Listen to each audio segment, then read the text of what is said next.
I found out what she really thought of me, and I wish I didn't, because in my head, it was different. I thought she respected me. I thought she valued me. I thought the way I showed up actually meant something to her. But the truth, it wasn't what I believed. And it didn't come out in a direct way. Not a conversation. Not something she sat me down and said. It came out indirectly, through things I wasn't supposed to hear, through how she spoke when I wasn't around. And that's when it hit me. The version of me in her head wasn't the same as the version of me I thought she saw. At first I didn't want to believe it because it didn't match how she acted around me. With me, she seemed calm, interested, like she actually cared. But what I heard didn't sound like that version of her at all. It sounded detached, like I wasn't that important, like I was just there. And that's what messes with you. When someone treats you one way to your face and thinks something completely different behind it, because now you don't know what was real, the way she talked to you, or the way she talked about you. And once I heard it, I couldn't unhear it. Every memory started changing. Moments that felt genuine started feeling questionable. Things she said started sounding different in my head, because now I was looking at everything through a new lens, a more honest one.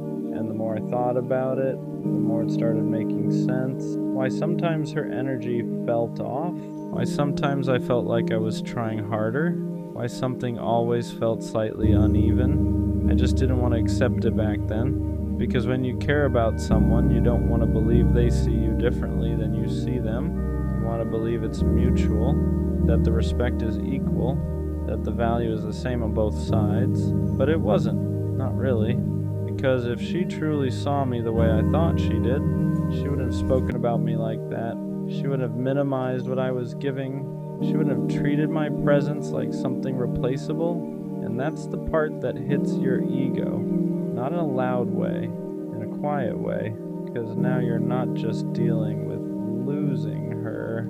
You're dealing with realizing how little you meant in her perspective. While you were taking her seriously, she wasn't taking you the same way, and that imbalance, it hurts more than the ending. For a while I started questioning myself, like maybe I misread everything. Maybe I thought it was deeper than it actually was. Maybe I gave too much meaning to something that wasn't built to hold it, because when someone sees you as less than what you believed, it makes you feel like you got it wrong. But here's what I had to understand. Just because she didn't value me properly, doesn't mean I wasn't valuable. The problem wasn't who I was, it was how she saw me. And you can't control that. You can show up right, you can be real, you can be consistent, but if someone already has a limited view of you, they're going to treat you based on that, no matter how you show up. And that's why nothing I did changed it, because the issue wasn't effort, it was perception. Once I understood that, the pain started shifting. Because now it wasn't about trying to prove something to her anymore. It was about realizing I was giving energy to someone who didn't even see it properly. And that's a different kind of clarity, because it makes you stop chasing, stop explaining, stop trying to be understood by someone who already decided how they see you. And honestly, I'm glad I found out, even though it hurt, because I would have kept going, thinking it was deeper than it actually was, thinking she valued me the way I valued her, and that would have kept me stuck. But the truth, even when it's uncomfortable, it frees you. So yeah, then I found out what she really thought of me, and it wasn't what I expected, but now I see it clearly. The right person doesn't make you question your value. They don't talk about you like you're nothing. They don't treat you like you're replaceable. They see you fully, clearly, and they move accordingly. So I'm not mad at what I found out. I'm just glad I didn't stay blind to it, because now I know one thing for sure.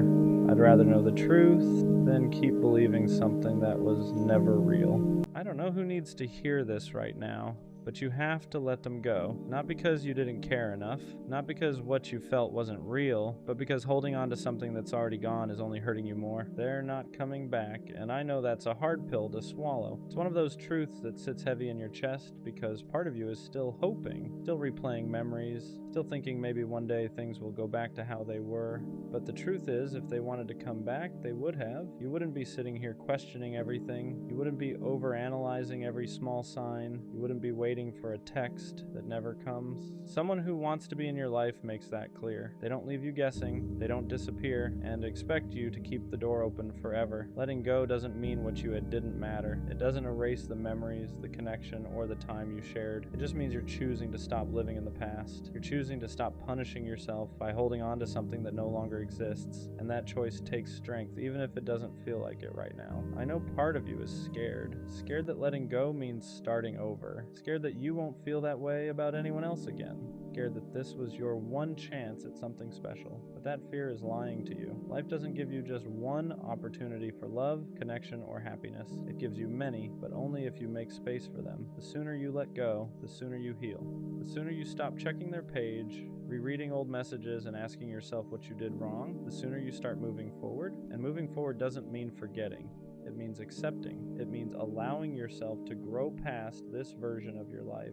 Good things are going to come again, not the exact same things, not the same person, not the same situation, but something new, something healthier, something that won't leave you feeling confused, unchosen, or stuck. I promise you that. So let this be your reminder. You don't need to keep holding on to prove how much you cared. You've done enough. It's okay to release what no longer serves you. Sometimes the bravest thing you can do is finally say goodbye, even when part of you still wishes they'd stay. Have you ever felt like you're present but not really included? Like you're technically part of the group, but something always feels off? You're in the group chat, but the conversations seem to move without you. Plans get made, memories get shared, jokes get referenced, and somehow you're always a step behind, trying to piece things together on your own. You tell yourself it doesn't matter that you're overthinking it, but deep down it sits heavy. When you're with them in person, you laugh, you nod along, you play your role, but there's this quiet thought in the back of your mind asking if they'd even notice if you stop showing up. You start replaying everything, wondering if you talk too much or not enough, if you're boring, if you're just easy to overlook.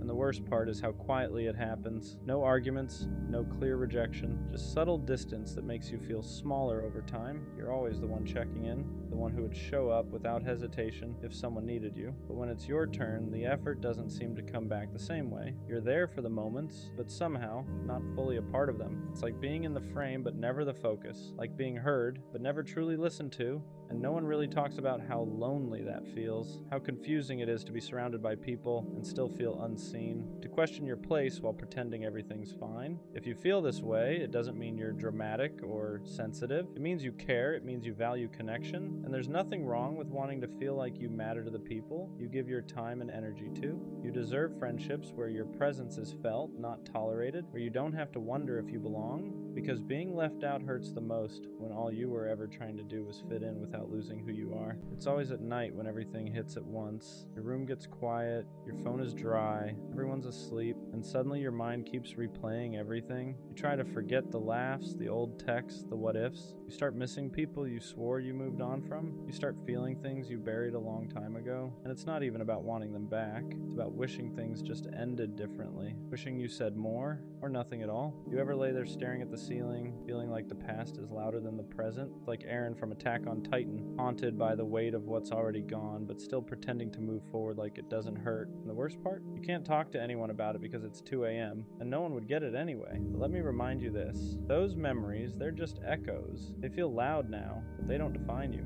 You lived through them and you're still here, and yeah, it hurts, but that means you cared. And caring, that's not weakness. That's proof you're human. So breathe. You won't feel like this forever. It always gets heavier at night. Not during the day when there's noise, distractions, people moving around. It's when everything finally shuts off. When your room is still, your phone hasn't buzzed in hours, and the world feels like it forgot about you. That's when your thoughts stop waiting their turn. Your mind starts pulling things out of storage you didn't ask for. Old conversations, screenshots you never deleted, Moments you thought you were over until they show up uninvited. You tell yourself you've moved on, and maybe you have. Moving on doesn't mean forgetting. It just means learning how to live with what still lingers. You don't even want them back. That's the confusing part. You just wish things had ended cleaner, wish you explained yourself better, or maybe wish you stayed quiet instead of saying too much. You replay scenarios that can't be fixed, trying to rewrite endings that are already locked in. You lie there staring at the ceiling, feeling like the past is louder than the life you're living right now, like everything that mattered before is screaming for attention, while the present barely whispers. You wonder why it still affects you, why it still sneaks up on you when you thought you were stronger than this. And the worst part is the timing. Too late to text anyone, too late to explain how heavy your chest feels, too late to ask for reassurance without feeling dramatic. So you just sit with it, alone, letting it hit you in waves. It's like carrying something invisible all day, and at night you finally feel the full weight of it. You act fine,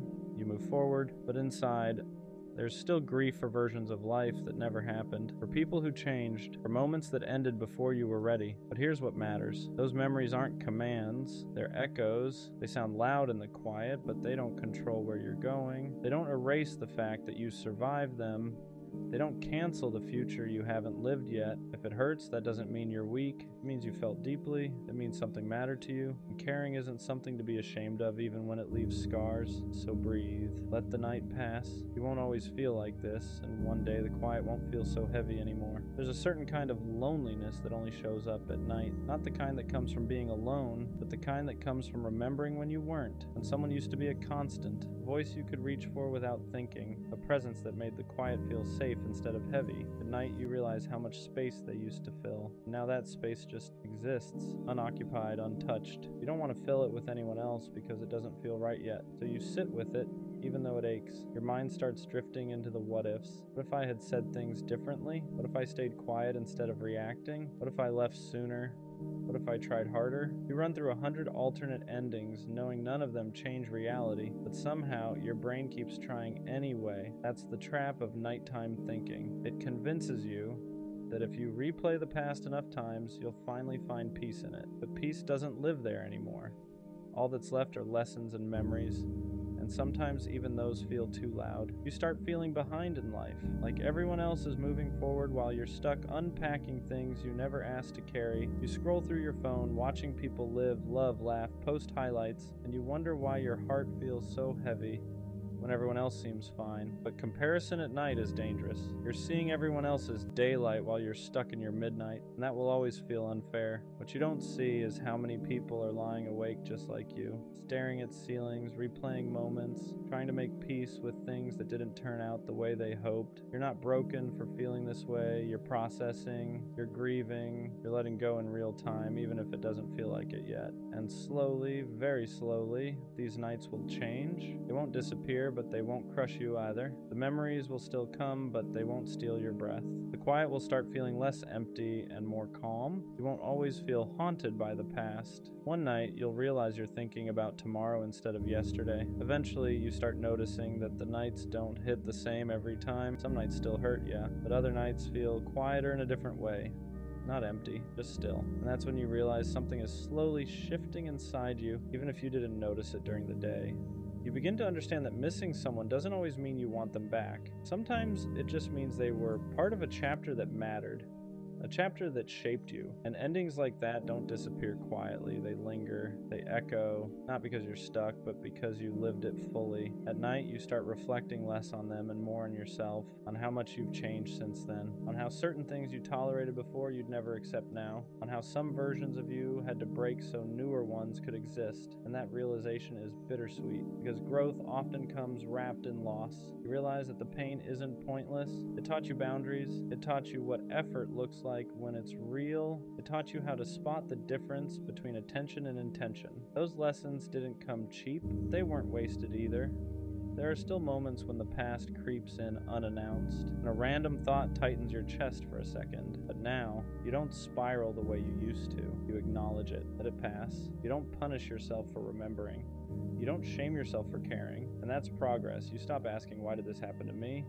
You start asking, what did this teach me? And that question changes everything. The nights don't feel like battles anymore. They feel like checkpoints. Moments where you check in with yourself, where you realize how far you've come even if you still have a long way to go. And one day, you'll lie in bed and realize your thoughts aren't pulling you backward anymore. They're just passing through. And for the first time in a while, the quiet won't feel heavy. It'll feel earned. There's a point where the night stops feeling like an enemy and starts feeling like a mirror. Not one that judges you, but one that shows you who you've become. You're not the same person you were back then. You don't react the same. You don't attach the same. You don't give pieces of yourself away as easily. And while part of you misses that softness, another part of you is grateful you learned how to protect it. You start realizing that healing isn't loud. It doesn't announce itself. It doesn't show up all at once. It happens in quiet moments like this, when you choose not to spiral, when you choose not to reach out, when you choose to sit with your feelings instead of running from them. Those small decisions stack up, even if it doesn't feel like it yet. Some nights you'll still feel that ache, that sense of loss, but it won't feel like panic anymore. It'll feel like a reminder that you loved something real, reminder that you're capable of depth. And instead of breaking you, that thought will start to ground you. You'll also start noticing how much space you've created. Space in your mind, space in your heart, space in your life. At first, that space felt terrifying, like something was missing. Now it starts to feel like potential, like room for something healthier, something calmer, something that doesn't require you to lose sleep just to feel secure. You begin trusting yourself again, trusting that you can handle whatever comes next, trusting that even if something ends, you won't fall apart the way you once did. You've already proven that to yourself night after night just by getting through. And that's the part people don't see. They don't see the growth that happens in silence. They don't see the strength it takes to sit with your thoughts and still choose to move forward. But you know, and that's enough. The night won't always feel like this. One day it'll just be night. No wait, no replay, just rest. At some point, you stop fighting the memories when they show up. You don't chase them, but you don't shove them away either. You let them pass through like background noise instead of letting them take over the whole room. That's when you realize you're not healing by force anymore. You're healing by acceptance. You accept that some nights will still feel heavier than others, that certain dates, certain places, certain songs will still stir something inside you. But now, those moments don't define your entire mood.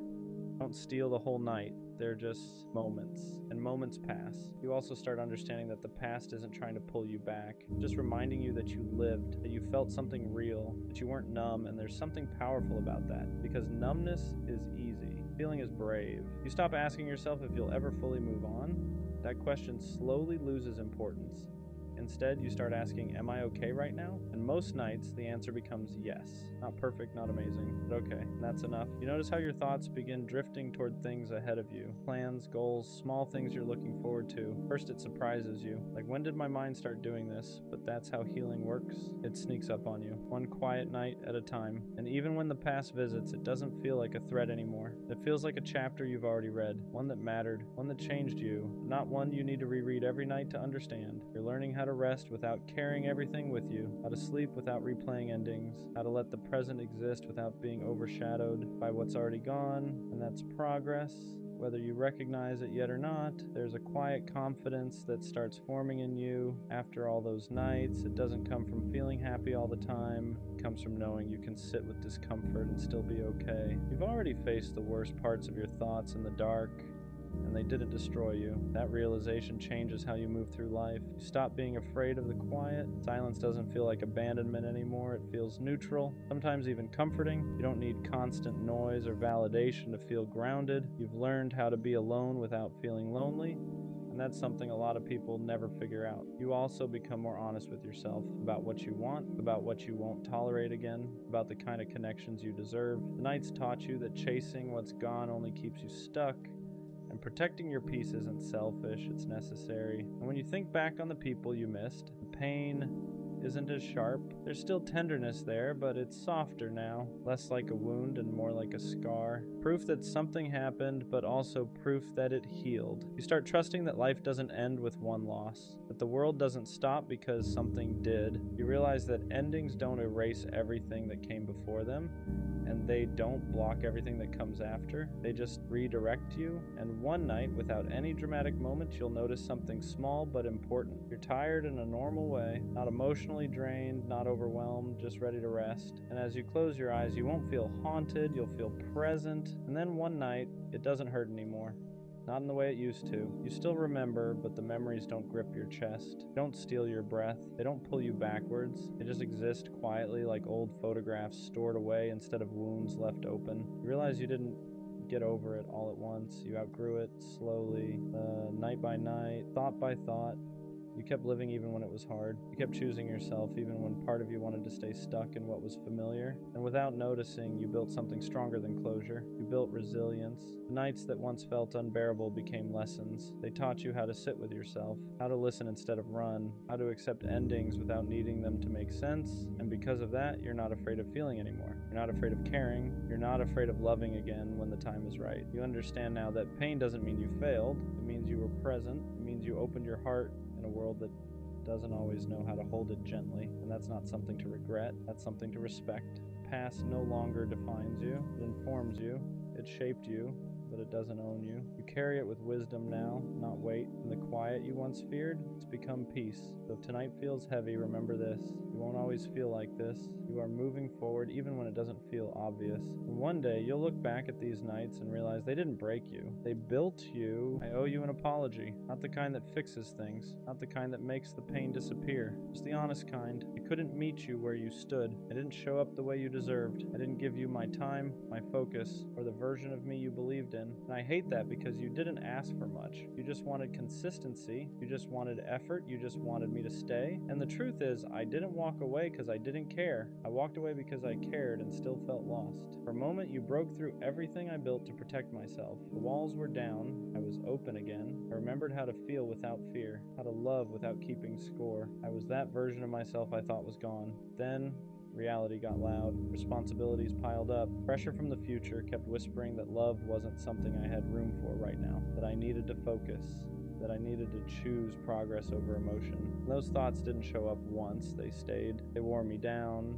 I didn't know how to balance becoming who I needed to be and being who you needed at the same time, so instead of learning how, I ran. And I know saying sorry doesn't undo that. I know explanations don't heal wounds. I know intention doesn't erase impact. I hate that I taught you what love feels like when it leaves. I hate that I entered your life knowing I wasn't ready to stay. You didn't deserve confusion. You didn't deserve half effort. You didn't deserve to be left wondering if you were enough. You were. I just wasn't. And maybe one day when timing isn't fighting us, when growth doesn't feel like a threat to connection, I'll look back and understand why it had to end like this. But for now, all I can give you is honesty, not excuses, not promises, just this truth. I didn't fail to love because you weren't right. I failed because I wasn't ready. What hurts the most is knowing I saw the damage happening in real time and still didn't know how to stop it. I felt myself pulling away while you were still reaching out. I noticed the distance growing before I ever said a word about it, and instead of communicating the fear, the confusion, the pressure I was under, I stayed quiet. I chose silence because it was easier than admitting I didn't have the capacity to love you the way you needed. I convinced myself I was protecting you by leaving, that if I walked away early it would hurt less. But that was just another lie I told myself to make it easier to go. Because walking away doesn't soften the impact, it just changes the shape of the pain. Instead of closure, it leaves questions. Instead of understanding, it leaves self-doubt. And I hate that I played a part in that for you. You probably wondered what changed. You said something wrong. If you asked for too much, if loving me was a mistake, that's the part that keeps me up at night. Because none of this was your fault. You didn't push me away, you didn't move too fast, you didn't love wrong. You loved honestly, and I wasn't prepared to receive that. I wish I could tell you that timing is just an excuse, that if you really love someone, you make it work no matter what, but the truth is messier than that. Sometimes people are still becoming who they need to be, sometimes they're carrying pressure they don't know how to put down, and sometimes they mistake love for something they need to run from instead of lean into. I didn't leave because you weren't enough. I left because I felt like I was failing at everything at once, and instead of asking for patience, I chose distance. I know apologies don't fix what's broken. I know understanding doesn't erase the hurt, but if there's one thing I hope you never forget, it's this. You didn't lose me because you loved too much. I lost you because I didn't know how to stay. There's a weight that comes with being the one who leaves. People think the person who walks away always has it easier, but that's not true. Walking away doesn't mean you stop feeling. It just means you carry the guilt quietly. You replay moments where you should have stayed, moments where you should have fought harder, moments where you almost turned around but didn't. I still think about the way you looked at me when you trusted me, the way you believed in something I wasn't brave enough to hold on to. That kind of trust stays with you. It doesn't disappear just because the relationship ended. It becomes a reminder of what you weren't ready to protect. I know from the outside it probably looks like I chose myself, like I chose my future over you, but it never felt like a clean choice. It felt like failing two things at once, losing you and losing the version of myself that finally felt understood. I didn't walk away empowered, I walked away conflicted. Some nights I wonder what would have happened if I stayed, if I tried harder to balance everything instead of running from it, if I learned how to grow with you instead of convincing myself I had to grow alone. But wondering doesn't change reality. It just reminds me that timing can ruin something real if you let fear lead the decision. I hope you never think I took your love lightly. I felt it, I just didn't know how to carry it without dropping everything else in my life. And instead of learning how, I chose the easier pain, the pain of absence instead of the pain of effort. If you ever question your worth because of how I left, please don't. The fact that I felt safe enough to open up, even briefly, says everything about you. The fact that I couldn't stay says everything about where I was, not who you are. There's something I never said out loud, and maybe I should have. Leaving didn't make things quieter in my head. It made them louder, because once you're gone, there's no distraction from the truth, no comfort of your presence, no reassurance to lean on when doubt creeps in, just you, alone, facing the consequences of the choice you made. I had to sit with the fact that I hurt someone who only wanted to love me right, that I walked away from something genuine because I was scared of not being enough in the future I was chasing. And fear has a way of disguising itself as logic. It tells you you're being responsible, when really you're just running. I told myself I'd come back when things settled down, when life felt more manageable, when I had my priorities straight. But life doesn't pause to give you a second chance at people. And by the time you realize what you lost, the door is usually already closed. What I regret most isn't just leaving. It's not explaining myself fully while I was still there. I didn't give you the clarity you deserved. I let you fill in the blanks on your own, and that's unfair. Silence leaves room for self-blame, and you never deserve to carry that. You probably questioned if the love was real, if the moments meant anything. They did, every single one. The meaning alone isn't always enough to keep two people together when one of them doesn't know how to stay grounded. I'm learning now that growth doesn't have to come at the cost of connection, that ambition and love aren't enemies, that sometimes the bravest thing isn't walking away, but learning how to hold two things at once. I just wish I learned that lesson sooner. The hardest part to accept is that some lessons only make sense after the damage is done. I didn't understand back then that love isn't something you pause and come back to later. When life is more convenient, love happens in the middle of the chaos and the uncertainty and the balancing act you're scared you'll fail at. And I failed because I thought I had to choose one path or the other. I thought I had to become someone first before I could love you properly. I didn't realize that loving you could have been part of becoming that person. Instead, I treated love like a distraction instead of support, like something I had to set aside instead of something that could have helped carry the weight. Now I see how unfair that was to you. You were willing to grow alongside me. You weren't asking for perfection. You were asking for presence, for effort, for honesty. And instead of trusting that, I doubted myself so much that I made the choice for both of us. There's a strange loneliness that comes with choosing growth the wrong way. You make progress, but it feels hollow. You reach milestones and realize there's no one to share them with. And that's when it hits you that success without connection can still feel empty. I don't regret wanting more out of life. I regret not knowing how to include you in that vision. I regret thinking I had to do everything alone, because strength isn't isolation. Strength is knowing when to lean on someone who's willing to stand with you. If I could say one thing without apologizing again, it would be this: don't let my fear make you afraid to love again. Don't let my timing convince you that you asked for too much. You didn't. I just wasn't ready to rise to the moment. There's a quiet regret that doesn't show up right away. It creeps in later when life slows down and you finally have time to reflect. When the noise fades and you're left alone with the truth. That regret isn't loud or dramatic, it's subtle. The realization that you let go of something real because you were afraid of not being able to handle it. I used to think walking away meant I was choosing myself. Now I understand that choosing yourself doesn't always mean leaving. Sometimes it means staying and learning how to show up better, and I didn't know how to do that back then. I thought distance would give me clarity. All it really gave me was perspective. I wish I had sooner. I see now how rare it is to find someone willing to love you while you're still figuring yourself out. Someone patient enough to stand beside you without demanding you have everything together. And I walked away from that because I didn't believe I could be both growing and loving at the same time. There are moments I want to reach out, to explain everything I didn't know how to say before, but I don't, because reopening wounds for my own peace wouldn't be fair to you. Some apologies are meant to stay unspoken, carried quietly as lessons instead of words. I hope you found someone who meets you with the same energy you gave, someone who doesn't hesitate, someone who chooses you without second guessing. And if you haven't yet, I hope you at least learned that the love you offer is rare. The way you care isn't something everyone can handle, but the right person will treasure it. As for me, I'm learning that readiness isn't something you wait for.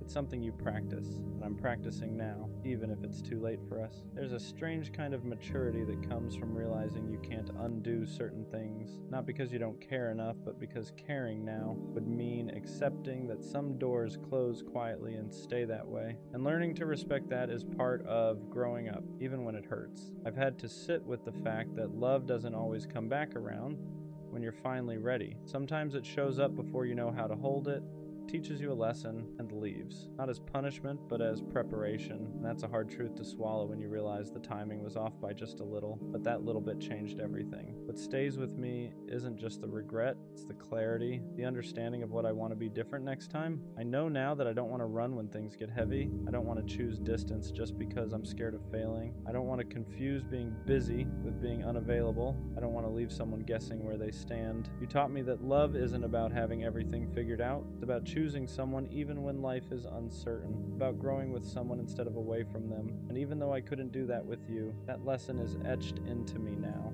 I hope you never look back and think you weren't enough. You were more than enough. You were just early, and sometimes early still hurts like loss. There are people we don't end up with who still change the trajectory of our lives. You were one of those people for me, and even if our story didn't continue, it mattered. It always will. This is where I finally stop apologizing and start accepting. Accepting that some connections aren't meant to be fixed, revisited, or explained away. They're meant to be learned from and released. Holding on to guilt doesn't change the past, and holding on to hope doesn't rewrite the ending. All it does is keep you stuck in a moment that already passed. I didn't lose you because love wasn't real. I lost you because timing, fear, and growth didn't align. And as painful as that is to admit, it's also freeing, because it allows me to move forward without pretending I was the victim or the villain. I was just someone who didn't know how to stay yet. You don't owe me forgiveness, you don't owe me understanding, and I don't expect you to remember me kindly. All I hope is that you remember the love for what it was. Honest, real, human, even if it couldn't last. I carry this with me now.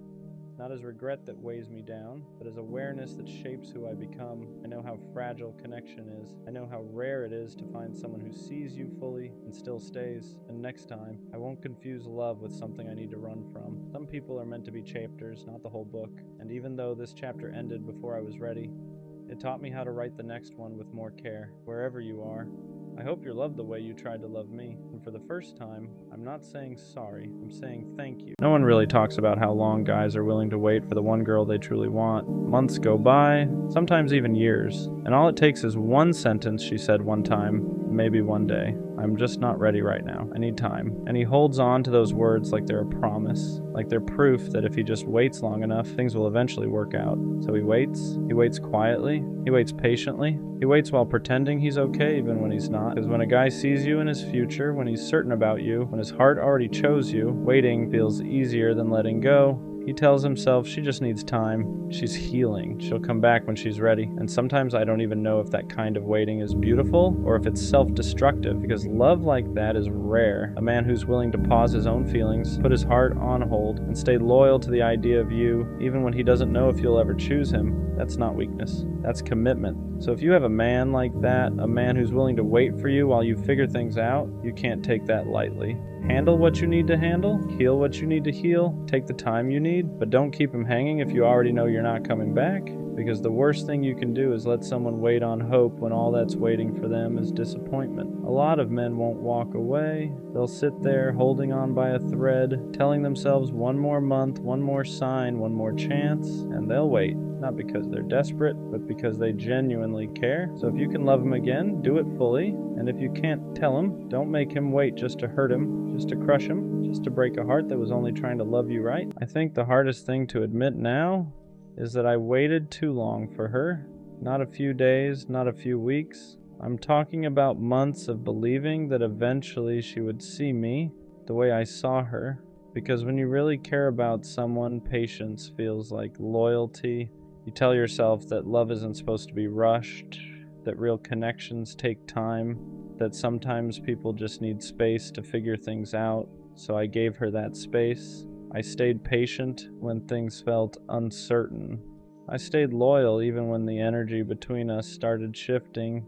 And every time something felt off, I told myself the same thing. Just give it time. Time would make her realize how much I cared. Time would make the connection stronger. Time would make everything finally fall into place. But looking back now, I realize something painful. Sometimes time doesn't fix things. Sometimes time just shows you what someone was never going to choose. And while I was waiting, she was slowly moving in a different direction. Well, when you wait for someone you care about, it doesn't feel like you're wasting time. It feels like you're being loyal. You tell yourself that patience is proof that your feelings are real, that if you just stay consistent long enough, eventually they'll see what's right in front of them. So that's what I did. I stayed. Even when the signs started becoming confusing, there were moments where she would pull closer again. Moments where the conversations felt like they used to. Moments where she would say things that made it seem like maybe, just maybe, we were finally getting somewhere. And every time that happened, it reset my hope. It made me believe the waiting was worth it. Because hope is powerful. Hope convinces you that the future will eventually match the way you feel. But the problem with hope is that it can keep you standing in the same place while the other person is slowly walking somewhere else. And I didn't see that at the time, because while I was waiting for things to become clearer, she was slowly becoming less certain about us. And the scariest part is how quietly that shift happens. It doesn't start with a big moment. It starts with small changes, replies that come slower, conversations that feel shorter, energy that feels just a little different than before. At first you ignore it because you tell yourself the same thing you've been telling yourself the whole time. Just give it time. But sometimes time doesn't move people closer. Sometimes it slowly moves them away. And by the time you realize that, you've already waited longer than you should have. The strange thing about waiting for someone is that you don't realize how much time you're giving away until you look back at it. While I was waiting for her to figure out her feelings, my whole mindset was built around patience. I told myself that real connections take time, that people sometimes need space before they realize what's right in front of them. So whenever things felt uncertain, I convinced myself that uncertainty was just part of the process. I thought eventually she would see me the way I saw her, but the longer I waited, the more the relationship started feeling one-sided. Not in obvious ways. She still talked to me. She still checked in sometimes. She still kept the connection alive just enough that it never felt completely over.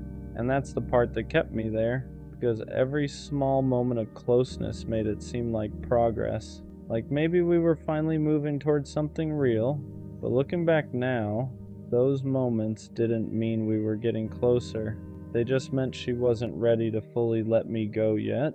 And there's a big difference between someone building something with you and someone keeping you close while they're still figuring out what they want. At the time, I couldn't see that difference clearly. All I knew was that I cared about her, and I believed that eventually she would care about me the same way. So I stayed patient, even when the signs started becoming harder to ignore, even when the connection started feeling less stable than it used to. Because once you invest that much time waiting for someone, it becomes harder to walk away. You start telling yourself that leaving now would mean all that waiting was for nothing.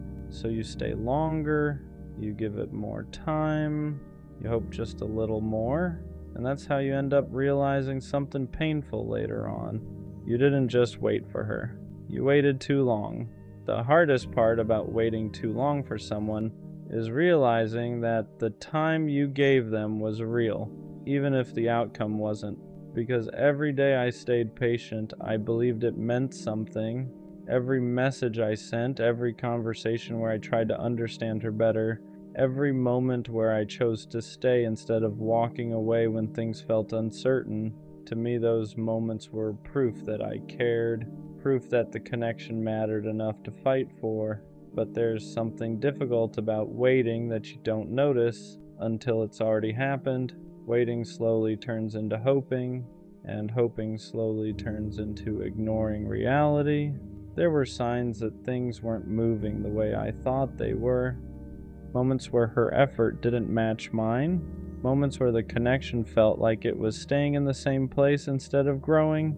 Moments where it felt like I was investing more emotionally than she was. But every time I noticed those signs, I told myself the same thing. Just give it more time. Because when you care about someone, you don't want to believe the connection might not lead anywhere.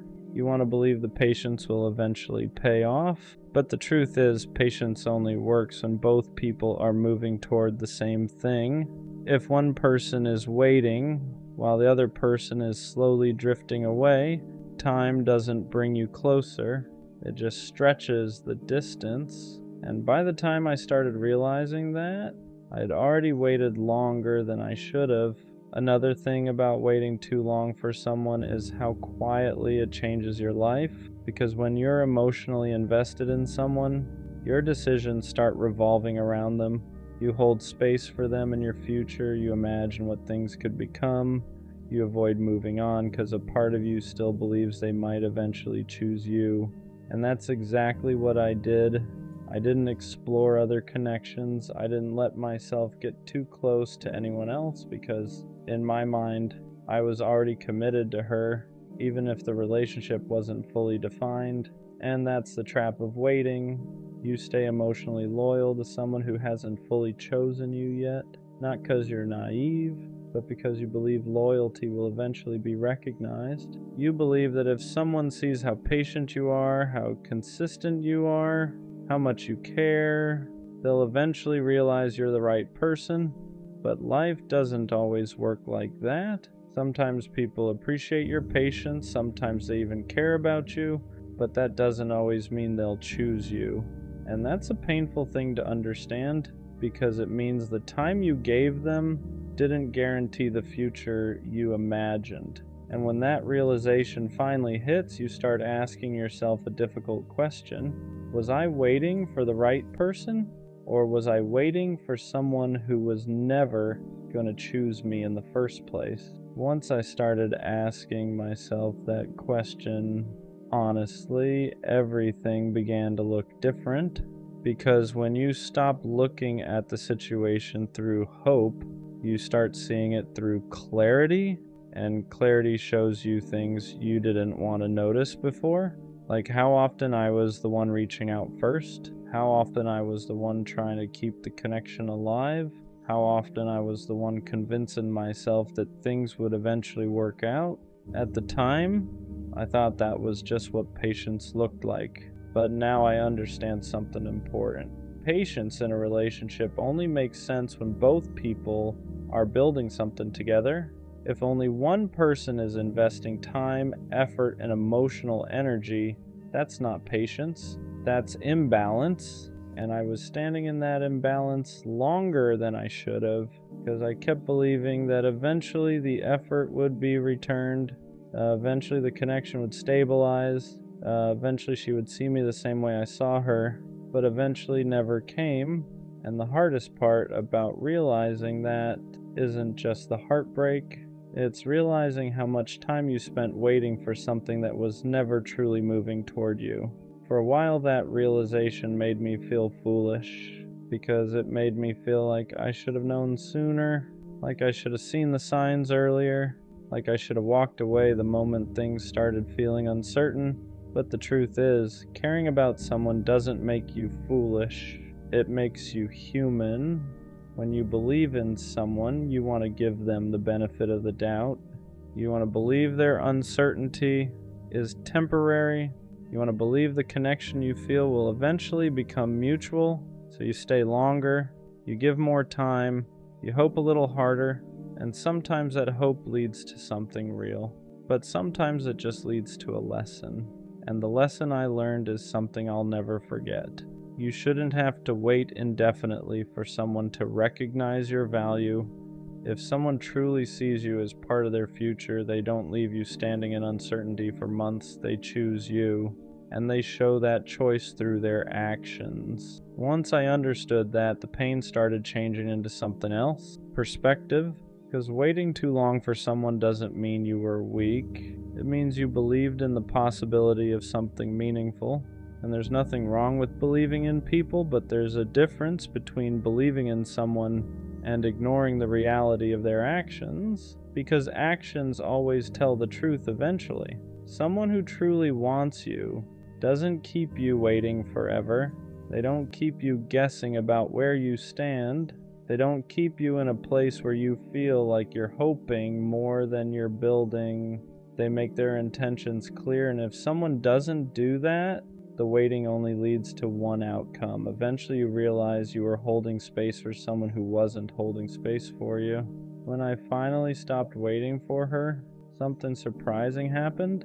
I started getting my clarity back. Because when you're waiting for someone emotionally, a part of your life feels paused. Your focus stays tied to the possibility of what could happen. Your decisions revolve around the connection. Your energy stays invested in someone who might not even be moving in the same direction. But the moment you stop waiting, everything shifts. You start seeing things more objectively. You start realizing how much emotional energy you were giving to someone who wasn't fully present, and you start understanding something important. The time you spent waiting wasn't wasted. It taught you exactly what you should never accept again.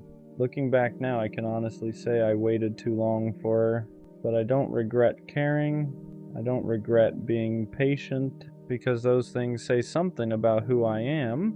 What I do regret is staying in uncertainty longer than I should have, because the right person doesn't make you wait forever to feel chosen. They don't keep you in a constant state of hoping. They don't make you question whether the connection is real. They make their intentions clear. They meet your effort with their own, and they move forward with you, not away from you. So yeah, I waited too long for her, but that experience taught me something I'll carry with me forever. Next time I won't stay in a place where I feel like I'm waiting to be chosen, because the right connection doesn't feel like waiting. It feels like moving forward together. Why is receiving love so hard? I give it so easily, without thinking, without hesitation, but somehow it never seems to find its way back to me. I watch people love each other so effortlessly, laughing, holding hands, belonging to one another like it's the most natural thing in the world, and I can't help but wonder what that feels like. To be chosen, to be wanted, to be loved the way I love. Because somehow I'm always the giver, the one who listens, the one who shows up, the one who makes sure everyone else feels cared for. I pour into people like it's my purpose, but when it's my turn, everyone suddenly forgets how to pour back. And I tell myself it's fine. I tell myself I don't need much. I convince myself that being the strong one or the understanding one is enough. But deep down there's this quiet ache, this tiny voice that whispers, when is it going to be my turn? When will someone love me the way I love them? When will someone choose me without hesitation? I'm not asking for grand gestures. I'm not asking for perfection. I just want to feel like I matter to someone the same way I make them matter to me. Because giving love is easy. Receiving it, that's the part that feels almost impossible. But still, I wait. I hope, I believe that one day someone will see me, really see me, and finally choose me the way I've always chosen everyone else. I don't think I ever wanted too much. I didn't need perfection. I didn't need constant attention. I didn't need someone to save me. I just wanted to be cared for. I wanted someone who noticed when I went quiet. Someone who checked in without being asked. Someone who didn't treat my presence like something optional. But every time I tried to explain that, it sounded like neediness, like I was asking for too much. So I stayed quiet. I accepted less. I told myself I was independent enough to not need reassurance. But deep down, that wasn't true. I wasn't asking to be obsessed over. I wasn't asking to be put on a pedestal. I was asking to matter, to feel like my absence would be noticed, like my feelings would be considered, like I didn't have to earn basic care by being easy, understanding, or low maintenance. And every time I didn't get that, I told myself it was fine. that this is just how people are, that expecting care is unrealistic, that I should be grateful for whatever effort showed up, but wanting to be cared for doesn't make you weak. It means you're human. It means you want a connection where effort is mutual and presence isn't forced. And the hardest part is realizing how long you stayed in places where you felt invisible just because you didn't want to seem like you needed too much. I didn't want someone to fix me. I just wanted someone who cared enough to stay aware of me. At some point, wanting to be cared for turns into accepting the bare minimum. You stop asking questions, stop expressing needs, stop pointing out what hurts, because every time you do, it feels like you're asking for too much. So you adjust, you get excited over replies that should be normal, you appreciate effort that should be consistent, you thank people for things they do effortlessly if they truly cared, and you tell yourself this is just how love works. But deep down you feel it, the imbalance, the quiet disappointment, the way you're always the one paying attention. You're not asking for grand gestures, you're asking for awareness, to be checked on, to be considered, to feel like your emotions aren't an inconvenience, but instead you keep shrinking your expectations to fit what people are willing to give. You call it being low maintenance, being understanding, being independent, when really you're just afraid that if you ask for more, you'll lose what little you have. And that's the part that hurts, because you don't want more love, you just want the love that's already there to show up consistently. You don't want to beg for care, you want it to be natural. And the longer you settle, the more you start questioning yourself. Am I too sensitive? Am I needy? Am I wrong for wanting this? But wanting to be cared for was never the problem. Staying where you're barely noticed is. Pretending you don't need care slowly disconnects you from yourself. You start ignoring your own feelings before anyone else can. You tell yourself you're fine even when you're not. You swallow disappointment and call it maturity, because admitting you want care feels risky. It feels like giving someone power to decide whether you're too much, so you choose silence instead. You become the easy one, the understanding one, the one who doesn't ask for reassurance or consistency or emotional presence. And people like that version of you because it asks for nothing, but inside something starts to dull. You feel lonely even when you're not alone. You feel unseen even when someone's there. You start questioning whether your needs are even valid anymore. That's when you know you've gone too far. Not by wanting care, but by convincing yourself you don't deserve it. You weren't meant to love people from a distance. You weren't meant to be strong at the cost of being felt. Care isn't weakness. Wanting it isn't dependency. It's connection. And the moment you deny yourself that truth, you don't just lose it from others, you lose it from yourself. There's a moment where it finally hits you. You've been caring for everyone else while no one was really caring for you. You remember how often you checked in, how often you noticed shifts in tone, how often you adjusted yourself to make things easier for others, and then you look back and realize how rarely anyone did that for you. No one asked if you were okay when you went quiet, no one noticed when your energy changed, no one slowed down enough to really see you, and that realization hurts in a quiet, heavy way, because you weren't asking for perfection. You weren't asking to be prioritized above everything. You were asking for reciprocity. To feel like your presence mattered as much as you made theirs matter. That's when the exhaustion sets in. Not physical tiredness, emotional fatigue. The kind that comes from always being the one who cares first, who understands more, who gives grace even when it costs you. You start wondering how you became so good at holding space for people who never learned how to hold it for you. And the truth is uncomfortable.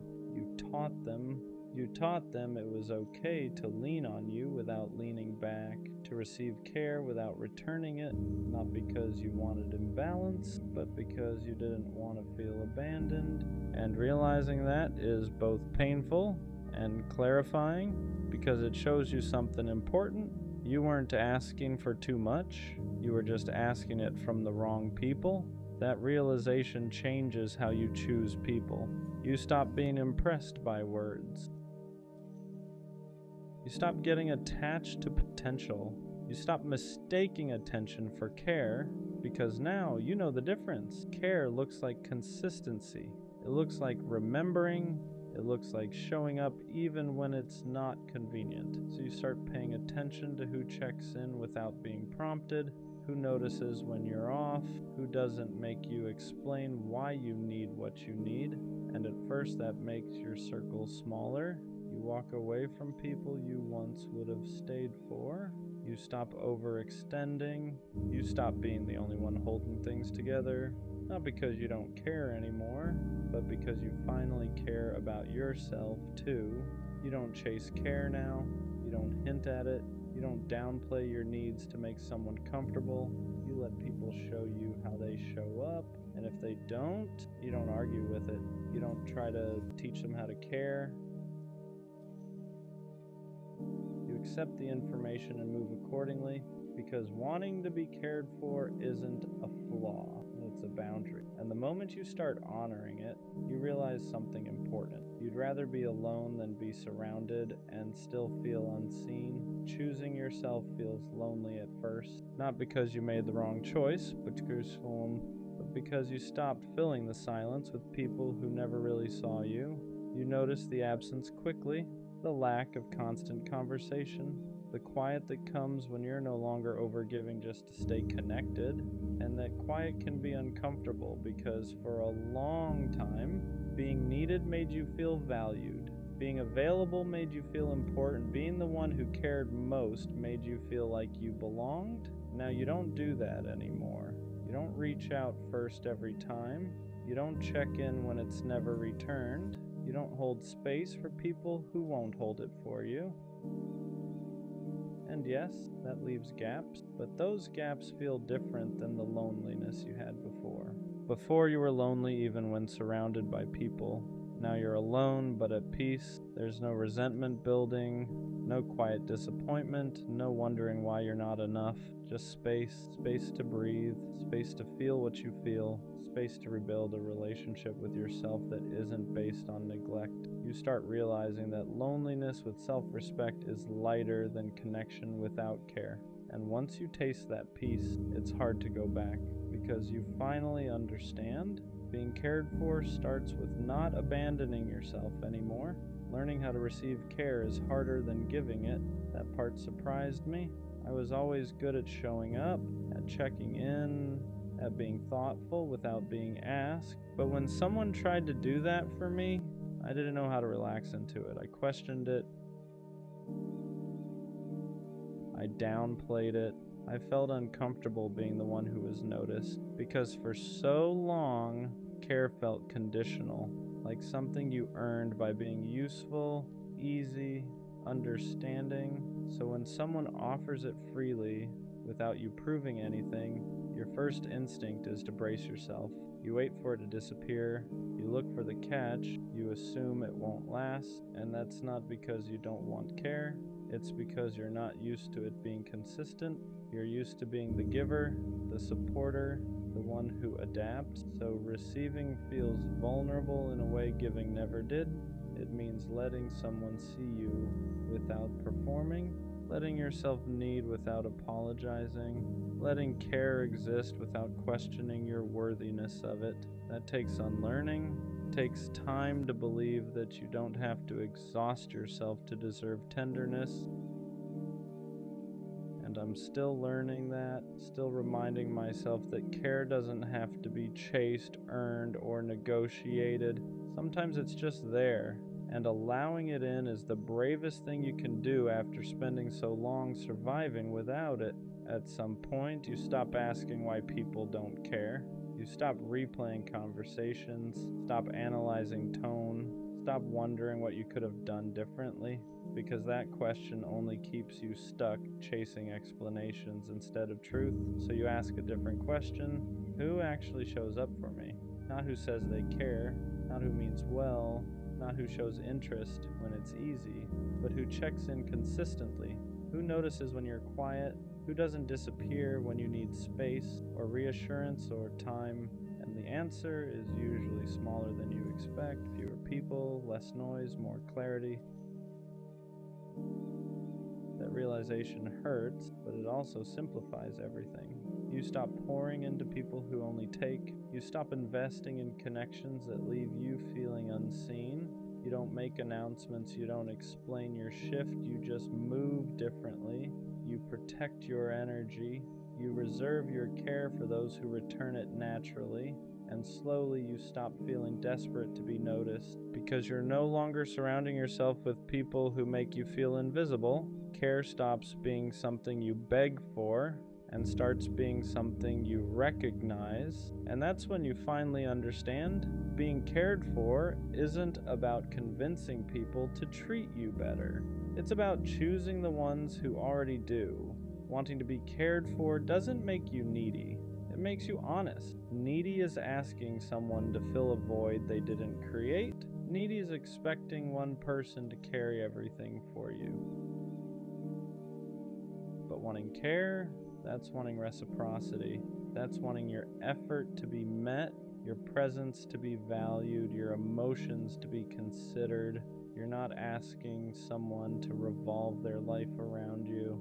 You're asking them to see you. And somewhere along the way, you were taught that asking for that was too much. So you minimized yourself. You softened your needs. You told yourself independence meant not needing anything from anyone. But that wasn't strength. That was self-denial. Because even the strongest people need to feel cared for sometimes. Need to feel noticed. Need to feel like their existence matters to someone else. You don't want care because you can't survive without it. You want it because connection is part of being human. And the moment you stop shaming yourself for wanting that, everything changes. You stop apologizing for your needs. You stop pretending you're okay with being overlooked. You stop accepting crumbs just to feel included. You realize something important. You're not asking for too much. You're asking the wrong people. At the end of all this, I realized something simple. Wanting to be cared for is not something I negotiate anymore. I'm done explaining why it matters, done justifying why I feel hurt, done shrinking my needs so someone else can stay comfortable. Care is not a bonus, it's not extra, it's not something you earn by being quiet, easy, or low maintenance. It's the baseline. If someone doesn't notice me, doesn't check in, doesn't consider how their actions affect me, then they don't get access to me. Not out of bitterness, not out of anger, out of self-respect. I spent too long convincing myself that wanting care made me weak, too long accepting half presence and calling it connection, too long staying where I felt invisible, just to avoid being alone. I'm not doing that anymore. I don't need to be chased. I don't need to be obsessed over. I just need to be considered. And if someone can't do that naturally, without me begging, hinting, or explaining, then they're not my person. Because the right people won't make you feel guilty for wanting to matter. They won't make care feel conditional. They won't make you question whether you're asking for too much. They'll just show up. And until that happens, I'd rather stand alone with my needs intact than sit beside someone who makes me feel unseen.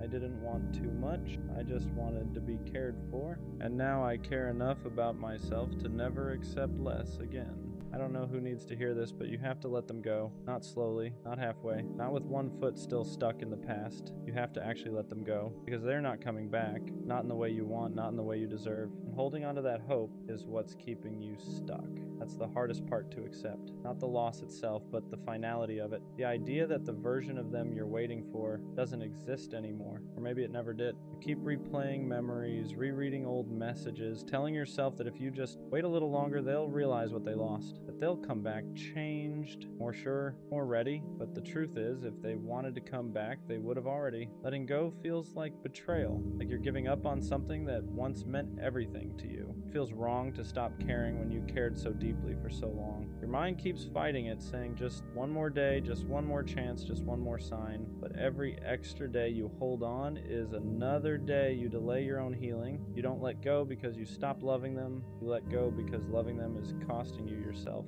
your peace, your sleep, your confidence, your ability to be present. You've been living in a constant state of waiting for a text, waiting for clarity, waiting for closure that isn't coming, and that waiting has slowly been draining you. Here's what nobody tells you. Closure doesn't always come from a conversation. Sometimes closure is realizing that silence is the answer, that their absence is the explanation, that the confusion you feel is the clarity you've been avoiding, because someone who truly wants to be in your life won't make you question where you stand. You keep thinking that letting go means nothing good will ever replace what you lost, that you missed your chance, that this was the one. That's grief talking, not truth. Grief narrows your vision, makes the past feel bigger than the future. It convinces you that the best days are behind you, when in reality they haven't even happened yet. Letting go doesn't happen all at once. It's a series of small, painful choices. Choosing not to check their profile, choosing not to reread old messages, choosing not to fantasize about a version of them that no longer exists,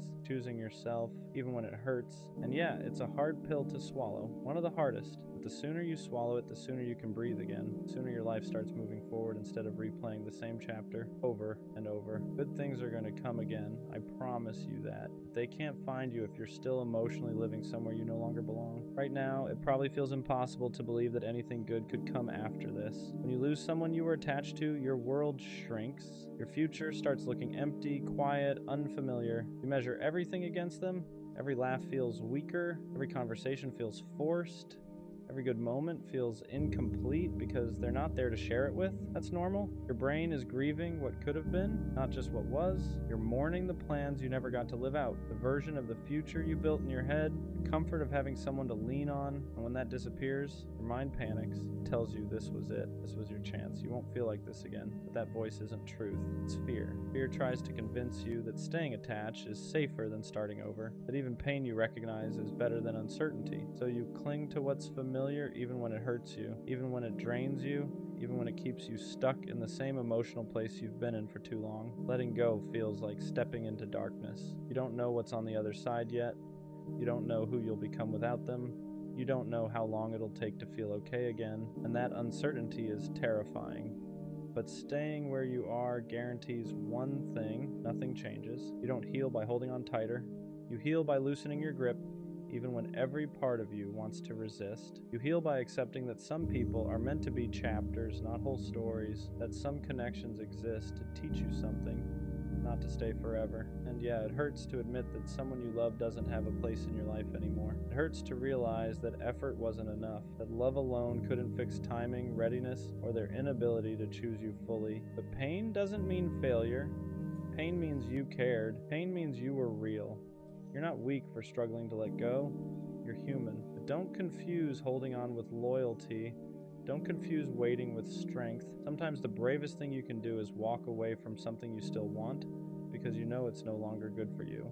You're not erasing them by letting go. You're releasing yourself. One of the most painful realizations you'll have is that letting go isn't about them at all. It's about you. It's about finally admitting that you've been living for something that no longer exists, that you've been holding space in your heart for someone who stopped holding space for you a long time ago. You tell yourself you're just being patient, that you're strong for waiting, that real love doesn't give up, but there's a difference between patience and self-abandonment. There's a difference between fighting for something and fighting yourself every single day just to survive it. And deep down, you know which one this has become. You've been stuck in this cycle of hope and disappointment. One day you feel okay, almost proud of how far you've come. The next day, a memory hits you out of nowhere and you're right back at the beginning. A song, a place, a random thought at 2 a.m., and suddenly your chest feels heavy again. That doesn't mean you're failing. It means you haven't fully let go yet, because part of you is still waiting for them to validate what you felt, to admit they hurt you, to say they cared as much as you did. But here's the truth you don't want to accept yet. You may never get that. And waiting for it is only keeping you tied to someone who already moved on. Letting go means accepting unanswered questions. It means choosing peace over understanding. It means realizing that not everything broken needs to be fixed. Some things just need to be released, and that's uncomfortable because your heart wants certainty, wants meaning, it wants closure wrapped in a conversation that makes everything make sense. But sometimes closure is recognizing that someone's inability to choose you is the answer, that their silence, their distance, their inconsistency already told you everything you needed to know. You just weren't ready to hear it yet. You didn't imagine the connection. You didn't make it all up. What you felt was real.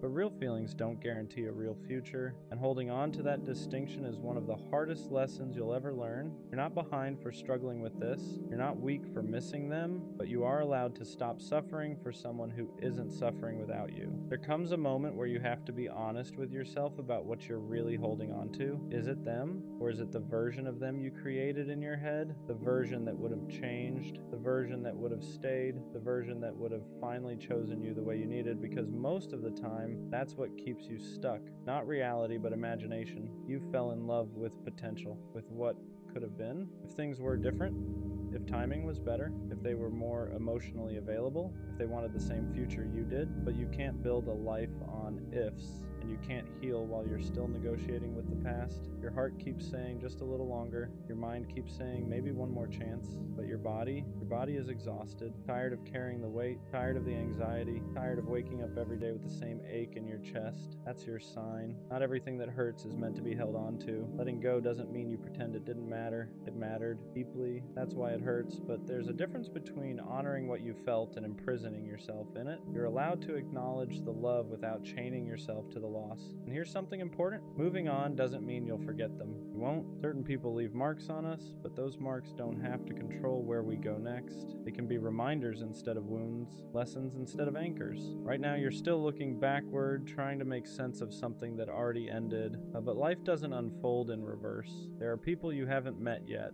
versions of yourself you haven't grown into yet, moments that will make this pain feel smaller in comparison. You just can't see them because you're still standing in the doorway of what was. Letting go is choosing to step forward even when your legs are shaking, even when you're scared of what's next, even when you don't feel ready, because staying where you are is hurting you more than leaving ever could. One of the hardest things you'll face once you start letting go is the emptiness it leaves behind. Not just emotional emptiness, but routine emptiness. They used to be part of your day, someone you talked to when something good happened, someone you leaned on when things went wrong. And now there's this silence where their presence used to be. That silence can feel unbearable at first. Your instinct will be to fill it with distractions, with new people, with anything that keeps you from sitting with the loss.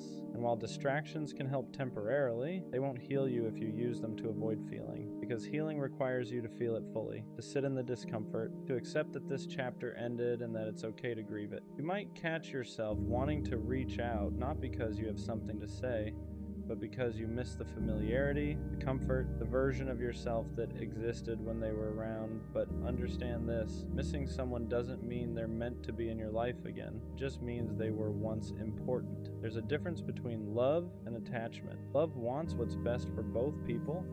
Attachment wants relief from pain. And most of the time when you want to go back, it's attachment talking, not love. It's the part of you that's scared of being alone, not the part that's thinking clearly. This is where growth actually happens. In the moments where you choose not to reach out, where you choose to sit with the ache instead of numbing it. You choose yourself even when it feels lonely. Every time you make that choice, you're rebuilding trust with yourself. You're proving that you can survive without them.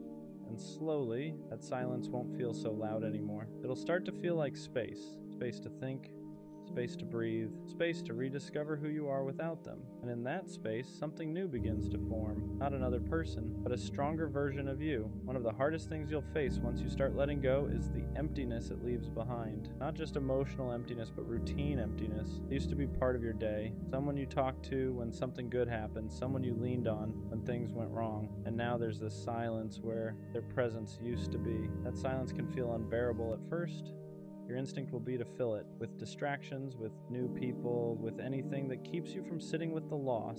And while distractions can help temporarily, they won't heal you if you use them to avoid feeling, because healing requires you to feel it fully, to sit in the discomfort, to accept that this chapter ended and that it's okay to grieve it. You might catch yourself wanting to reach out, not because you have something to say, but because you miss the familiarity, the comfort, the version of yourself that existed when they were around. But understand this. Missing someone doesn't mean they're meant to be in your life again. It just means they were once important. There's a difference between love and attachment. Love wants what's best for both people. Attachment wants relief from pain, and most of the time when you want to go back, it's attachment talking, not love. It's the part of you that's scared of being alone, not the part that's thinking clearly. This is where growth actually happens. In the moments where you choose not to reach out, where you choose to sit with the ache instead of numbing it, where you choose yourself even when it feels lonely, every time you make that choice, you're rebuilding trust with yourself. You're proving that you can survive without them. And slowly, that silence won't feel so loud anymore. It will start to feel like space to think, space to breathe, space to rediscover who you are without them. And in that space, something new begins to form, not another person, but a stronger version of you. Eventually, you start noticing small shifts, not dramatic ones, nothing that feels like a movie moment, just quiet changes. You wake up and they aren't the first thought in your head anymore. You go a few hours without checking your phone. You laugh at something and realize it didn't immediately remind you of them, and for a second you feel guilty for that. Like moving forward means erasing what you had. It doesn't. Healing isn't linear. Some days you'll feel strong, other days a random memory will knock the wind out of you. It doesn't mean you're going backwards, it means you're human. You spend time building something emotionally, tearing it down takes time too. Be patient with yourself in that process. This is also when clarity starts setting in. You begin to see things more honestly, the red flags you ignored, the effort imbalance, the moments where you shrunk yourself just to keep them around. You realize how often you settled for breadcrumbs and called it love because you didn't want to accept the truth. And instead of hurting you, that realization empowers you. Because now you know what you don't want. You know what you won't tolerate again. You know that love shouldn't feel like confusion, anxiety, or constant self-doubt. It shouldn't make you question your worth. It shouldn't require you to beg for effort or clarity. You also start forgiving yourself for staying too long, for hoping too hard, for ignoring your intuition. You did the best you could with what you knew at the time. That version of you was just trying to be loved. There's nothing shameful about that. And slowly you stop romanticizing the past. You stop replaying only the good parts. You start remembering the nights you felt lonely even when they were still around, the times you felt anxious instead of secure, the moments you felt like you were asking for too much when you were really just asking the wrong person. That's when letting go stops feeling like loss. It starts feeling like relief. At some point, you stop asking yourself why it didn't work. That question loses its power, not because you found every answer, but because you finally realize the answers wouldn't change the outcome. Understanding doesn't always heal you. Acceptance does. You accept that you loved genuinely, even if it wasn't returned the same way. You accept that you showed up fully, even if they didn't know how to meet you there. You accept that some people come into your life to teach you something, not to stay forever. And that lesson, as painful as it was, shaped you into someone wiser. You start trusting yourself again, trusting your judgment, trusting your ability to walk away when something doesn't feel right, trusting that if something ends, you will survive it. That trust is powerful. It changes how you approach everything else in your life. You become more intentional with your time, with your energy, with who you allow access to you. You no longer chase people who are unsure about you. You no longer explain your worth to anyone. You no longer wait around hoping someone will choose you, because you already chose yourself, and that choice shifts everything. You realize you don't need someone to complete you. You're already whole. You wanted them, yes, but you don't need them to be okay. That realization doesn't make you cold. It makes you free. Free from the constant anxiety, free from the emotional limbo, free from the cycle of waiting. You still believe in love, you still want connection, but now you want it without losing yourself, without shrinking, without begging, without settling. You want something that adds to your life, not something you have to recover from, and that's how you know you're healing. Not when the pain disappears completely, but when it no longer controls your decisions.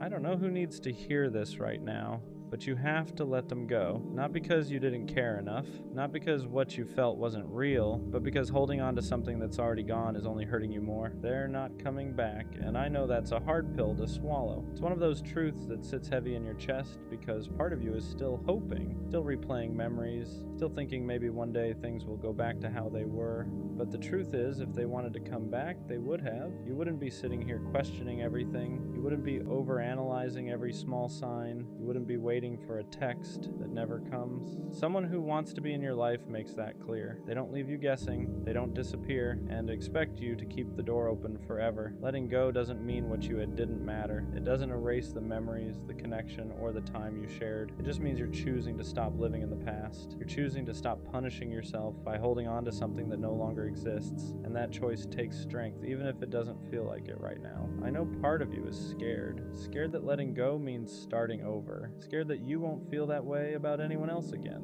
scared that this was your one chance at something special. But that fear is lying to you. Life doesn't give you just one opportunity for love, connection, or happiness. It gives you many, but only if you make space for them. The sooner you let go, the sooner you heal.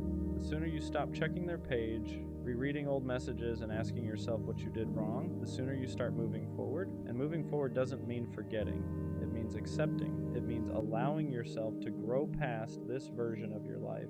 Good things are going to come again, not the exact same things, not the same person, not the same situation, but something new, something healthier, something that won't leave you feeling confused, unchosen, or stuck. I promise you that. So let this be your reminder. You don't need to keep holding on to prove how much you cared. You've done enough. It's okay to release what no longer serves you. Sometimes the bravest thing you can do is finally say goodbye, even when part of you still wishes they'd stay. You know that one friend who always looks fine on the outside? The one who never really asks for help? The one who somehow holds everything together without making a sound? They're the one who cracks jokes when the room feels awkward, the one who lightens the mood when things get heavy, the one who says, "I'm good," so casually that nobody questions it, but if you look closely, their eyes tell a different story. They're always there, always listening, always giving advice, always making time. If someone's hurting, they show up. If someone needs comfort, they provide it. If someone feels lost, they help them find direction. They became the glue without ever asking to be. And over time, they learned something dangerous. They learned that people rely on them being strong. They learned that when they show pain, it makes others uncomfortable, so they stop showing it. They mastered the art of looking okay. You don't see how tired they really are. You don't see the nights they sit in silence, staring at nothing, trying to keep themselves from falling apart. They laugh, but it's lighter now. They smile, but it doesn't reach the same place as it used to. They say they're just tired, when in reality they're exhausted in ways sleep can't fix. They learned how to bottle everything up, how to swallow emotions mid-sentence, how to carry pain quietly so no one else has to deal with it, because they don't want to be a burden. They don't want to ruin the mood. They don't want to take up space, so they shrink themselves emotionally, even while holding space for everyone else. And the craziest part, they're not asking to be saved. They don't want attention. They don't want pity. They don't want grand gestures. They just want someone to notice, someone to really ask how they're doing and actually stay for the answer. Someone to notice that their laughter sounds a little forced lately, that their messages are shorter, that they're physically present but mentally somewhere else. Someone to say, "You don't have to be strong right now," because being the strong one gets lonely. You carry everyone else's weight and still feel guilty for having your own. You feel like you don't have permission to fall apart because everyone else depends on you staying together. But even strong people need rest. Even strong people need to cry. Even strong people need reassurance. Strength doesn't mean never breaking. It means breaking quietly and still showing up. And that's not fair. So if you have that friend, the one who's always okay, the one who never complains, the one who holds everyone else together, check on them, not with a quick "you good?" Not with a surface level question. Check on them with presence, with patience, with a real conversation. Because sometimes the people who seem the most okay are the ones who need love the most. And sometimes all it takes is one person finally seeing them for the weight they've been carrying alone. Do you ever wonder if you're actually loved? Like deep down you don't really believe you're enough for anyone? You try to play it cool, pretend you don't think about it, but there's this quiet fear that never leaves your chest. The fear that people only love the version of you you work so hard to perform, not the real you, the messy you, the insecure you. Sometimes I just want reassurance. Not the kind you have to hint at or beg for. Not the kind people give out of guilt. I mean real reassurance. The kind that feels warm, steady, and consistent. The kind that doesn't make you question yourself every time someone takes a little longer to reply or sounds a little different when they talk.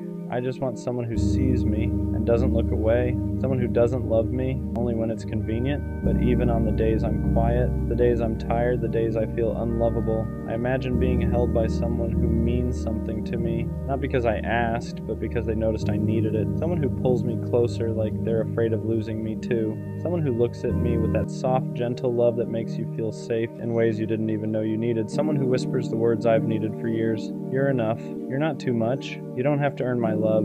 I'm here and I'm staying. And honestly, that would mean everything. Because I get tired of questioning my worth, tired of wondering if people only care about me when I'm useful, happy, or easy to love. Tired of feeling like I have to shrink myself just to be someone's barely, and all I want is to matter to someone without having to fight for it, to be loved without conditions, without performing, without fear, to be loved exactly as I am, and finally believe it. I'll be gone one day.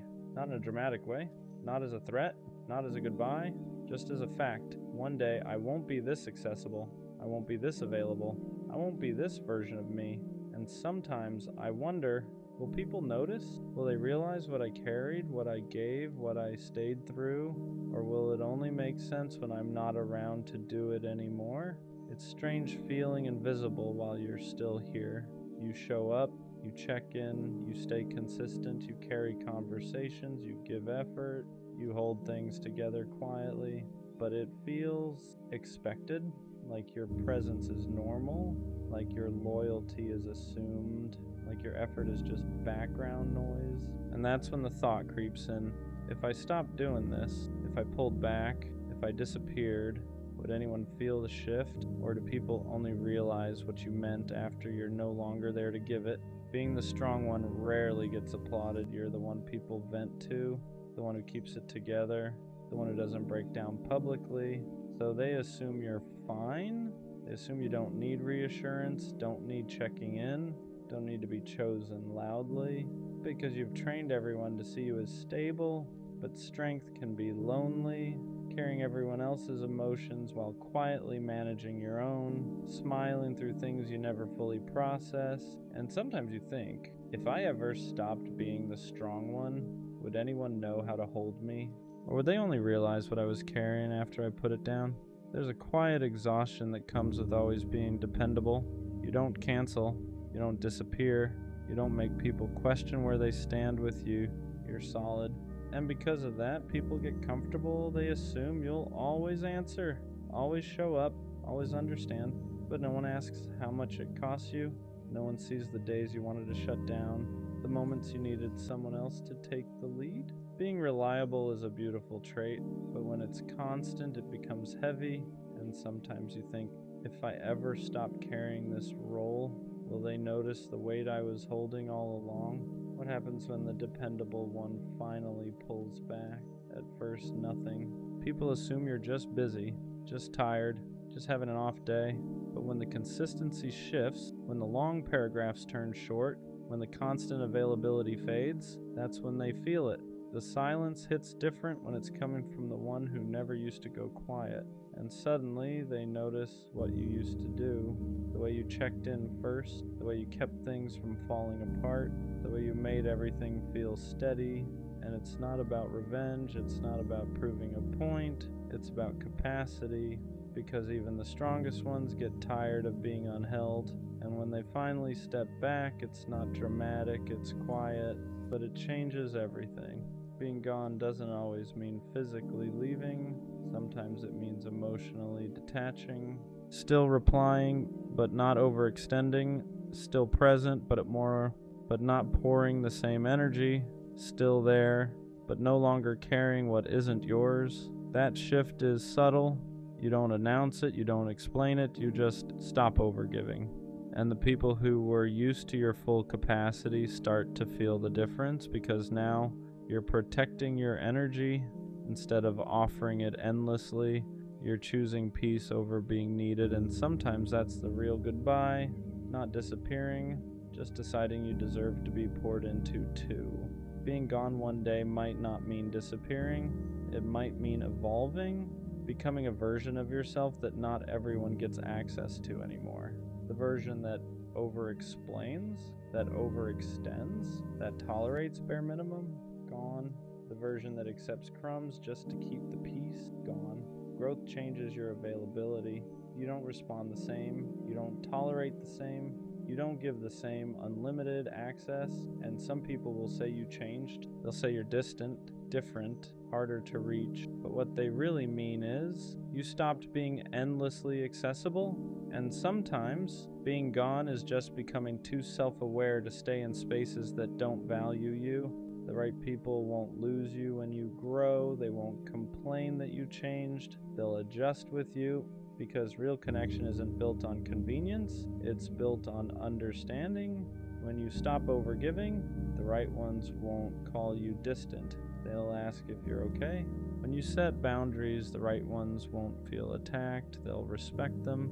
When you evolve, the right ones won't feel threatened. They'll evolve too. Growth doesn't push away what's aligned. It only exposes what was comfortable, and if one day you're gone because you chose peace over pressure, the people meant for you won't lose access. They'll meet you at your new level. One day, being gone might just mean I finally chose myself, not selfishly, not dramatically, fully choosing peace over pressure, fully choosing growth over familiarity, fully choosing reciprocity over exhaustion, because for a long time I chose understanding, I chose patience, I chose staying, even when it drained me. But one day I'll choose alignment, and that might look like distance to people who benefited from my overgiving.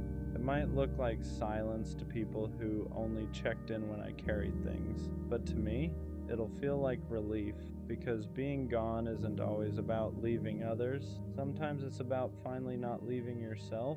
I'll be gone one day, but not in a tragic way, in a transformative way. I'll be gone from the spaces that drained me, gone from the roles that confined me, gone from the version of me that overgave just to be appreciated. And the people who only valued what I provided, then they'll call it distance. The people who only noticed when I carried things, they'll call it change. But the ones who truly saw me, they'll understand.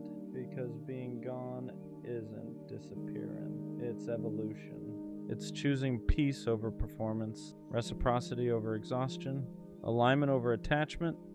One day I'll be gone, and it won't be because I faded. It'll be because I finally grew into a version of myself that refuses to stay where I'm not valued.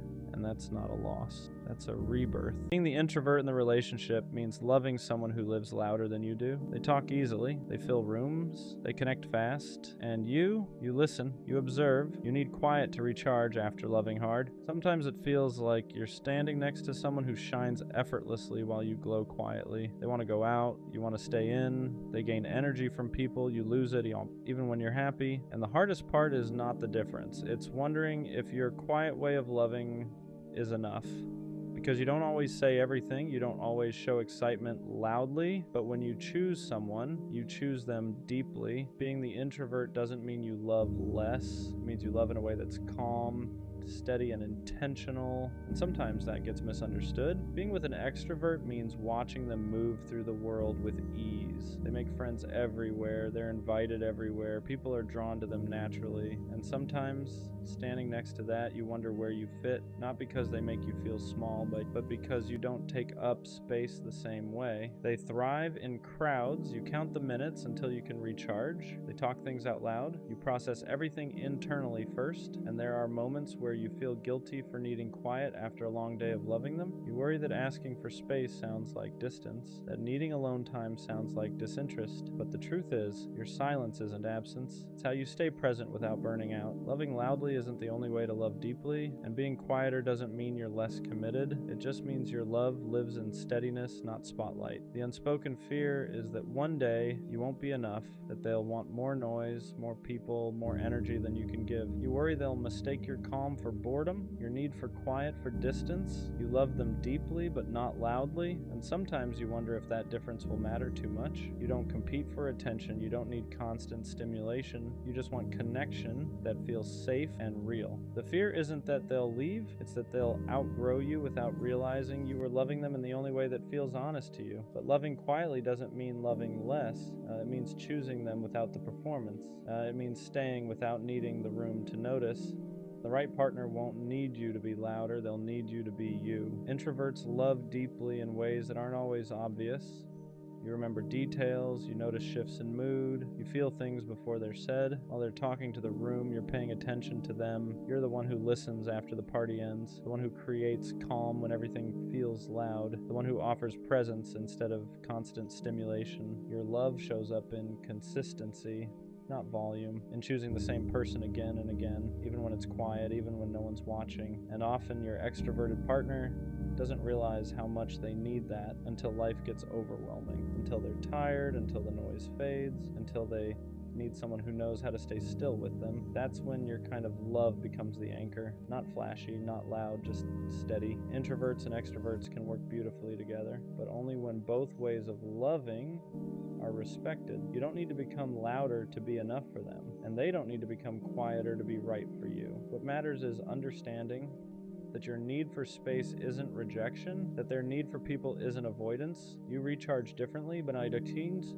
you can still meet in the middle. When an extrovert learns that quiet isn't distance, and an introvert learns that excitement isn't chaos, something soft happens. You stop trying to fix each other, you start protecting each other, you give them grounding, they give you expansion, and suddenly, the difference that once felt like a risk becomes the balance that makes the relationship work. Asking for space doesn't mean you love them less. It means you know yourself. Introverts don't pull away to create distance, they pull away to come back whole, but asking for that space can feel heavy. You worry it sounds like rejection. You worry they'll take it personally. You worry needing time alone makes you difficult to love. The right partner won't hear, "I need space," as "I don't want you." They'll hear it as, "I'm taking care of myself so I can show up better." You don't need to apologize for how you recharge. You don't need to explain it every time. Love doesn't require constant closeness to be real. Sometimes the healthiest thing you can do for a relationship is step back for a moment, not to disconnect, but to return as yourself. Introverts show love in quiet, steady ways. You remember the little things they forget they mentioned. You notice when their mood shifts before they say anything. You check in without being asked. Your love isn't loud. It's consistent. It's making space for them after a long day. It's choosing them in calm moments, not just exciting ones. It's staying present when things slow down. Sometimes you wish they could see it more clearly, not because you need praise, but because your love doesn't always announce itself. But the right partner will feel it. They'll feel it in how safe they are with you, in how calm things get around you, in how you stay, even when nothing exciting is happening. Quiet love isn't invisible. It's just not performing, and the people who value depth will always recognize it. It's easy to compare yourself to an extroverted partner, to wonder why you don't light up rooms, why you don't want constant plans, why loving quietly feels like a disadvantage. But your quiet nature isn't something to fix, it's something that brings balance. You offer depth in a world of noise, you offer presence in a world of distraction, you offer steadiness when everything else feels fast. You don't compete for attention, you create connection. And when you stop comparing, something shifts. You stop shrinking next to their energy. You stop questioning your value. You stop feeling like you need to match them to be worthy of love. You realize your calm isn't less than their excitement. It's what gives the relationship somewhere to rest. And the right partner won't ask you to be louder. They'll thank you for being grounding. One of the quiet fears is being replaced by louder energy, by someone more outgoing, more exciting, more effortless in social spaces. You worry that your calm won't be enough forever. But the truth is, people don't stay for volume. They stay for how they feel when everything slows down. An extroverted partner may enjoy attention, but they rest in safety. They recharge in understanding. They stay where they feel accepted without having to perform, and that's where you shine. You offer a place where they don't have to impress anyone, where they can be tired, where they can be real. Loud energy is easy to find, steady presence is not, and the partner who truly values you won't look for replacement. They'll recognize that your quiet way of loving is exactly what makes the relationship feel secure. Being the introvert was never a disadvantage. It just doesn't announce itself. Your love lasts because it isn't fueled by excitement alone. It's built on presence, on listening, on staying when things are quiet and ordinary. You don't love for the room, you love for the person. And that kind of love doesn't fade when the noise does. The right partner won't ask you to be louder, faster, or different. They'll appreciate that with you. Love feels steady instead of overwhelming, safe instead of performative. So if you've ever felt like your quiet nature made you harder to love, it didn't. It made you the place someone can finally rest. And that's not less, that's rare. Loving quietly doesn't mean loving halfway. It means you choose depth over display. You don't need to be the loudest voice in the room to be the most meaningful presence in someone's life. The right partner won't measure love by energy levels. They'll feel it in consistency, in safety, in how calm it feels to be with you. And one day you'll realize something simple. Your quiet wasn't something they had to tolerate. It was the reason they felt at home. I don't care how corny it sounds, I'll never stop being a lover boy. Not until I get the kind of love I've always imagined. The kind where there is no one else, no distractions, no half interest, just one person in a world that feels smaller because of it. I want that kind of love where it doesn't wander, where nobody else even registers, where loving them feels natural, not forced. The kind of love that feels cinematic without trying. Just two people driving nowhere, standing in open fields, traveling for no reason other than wanting to be together. The kind of love you don't just feel in your chest, you feel it in your soul, hot, intense, alive. And I don't understand how people walk around acting indifferent to that. Love is something casual, like it doesn't matter, because love is everything. Sharing the world with someone, learning their habits, knowing their moods, understanding them in ways nobody else does. Going from strangers to someone you can't imagine life without, there's nothing like it. And yeah, love comes with risk, heartbreak, loss, pain, but I'm here for all of it, because if that's the price of loving deeply, I'll pay it. I'll take the heartbreak, I'll take the uncertainty, I'll take the risk. The lover boy in me isn't dying. It can't. What makes it hard sometimes isn't loving deeply. It's loving deeply in a world that pretends not to care. People act like being attached is embarrassing, like wanting someone fully is something you should hide. They call it nonchalant. They call it cool. They call it protecting yourself. But to me, it just feels empty. I don't want love that's casual. I don't want half interest. I don't want to act like I wouldn't be crushed if I lost someone I care about. I want to feel it. I want the kind of love where my heart is all the way in. No exits, no backups, no pretending. And yeah, that makes me vulnerable. It means I get hurt easier. It means I feel things more intensely, but I'd rather feel everything than live numb just to look unbothered, because loving deeply isn't weakness, it's courage. It takes guts to say I want you fully. I'm choosing you. I'm not scared to care. And maybe that's why it feels lonely sometimes, because not everyone is built to love like that. But I am. And I'm not going to dull that part of me just to fit into a world that treats love like it's optional. Loving this way hurts more because you don't do it halfway. You don't keep one foot out the door. You don't love with conditions. You don't calculate how much to give. When you fall completely. And that means when things don't work out, it hits harder. You don't just lose a person, you lose the future you already imagined, the places you pictured going together, the version of yourself that only existed with them. People say, I don't get your hopes up, protect your care less, but that's never been you. You don't know how to want someone quietly, you don't know how to love without meaning it, and you don't want to learn, because even when it hurts, loving deeply still feels better than pretending you don't care. Yeah, heartbreak changes you. It slows you down, makes you cautious for a while, but it never kills that part of you that believes in something more. And that's the difference. Some people close their hearts after pain. Others keep theirs open, not because they're naive, but because they refuse to let disappointment turn them cold. You don't love deeply because it's easy. You love deeply because that's who you are. And even when it costs you, you'd rather feel everything than live a life that feels empty. The truth is, you already know how this can end. You know love can break you. You know it can leave scars. You know it can take pieces you don't get back, and still you choose it. Not because you're reckless, not because you're desperate, but because a life without love feels smaller than a life with heartbreak. You're not chasing perfection, you're chasing connection. The kind that makes the world feel louder and quieter at the same time. The kind that turns ordinary moments into memories. The kind that makes you feel seen in ways words can't explain. People say love like that is unrealistic, that it only exists in movies or stories, but you've felt glimpses of it, enough to know it's real, and once you've felt that, you can't pretend you don't want it anymore. So yeah, you risk it again, you open your heart again, you believe again, not because you forgot the pain, but because you decided it wasn't stronger than your capacity to love. Being a lover boy doesn't mean you ignore reality, it means you face it and still choose love anyway. When you say you want that kind of love, you're not talking about perfection, you're not chasing fantasy or some unrealistic fairy tale ending, you're talking about presence, the kind of love where you don't feel alone even when you're silent, where being together feels natural, not forced, where effort doesn't feel like work. Is waking up and knowing there's one person in the world who chooses you without hesitation, not because they have to, but because they want to. It's traveling with no plan and still feeling grounded, standing in open spaces and realizing the world feels fuller just because they're next to you. It's loyalty without fear, commitment without control, love that feels intense but never unsafe. That's the kind of love you want.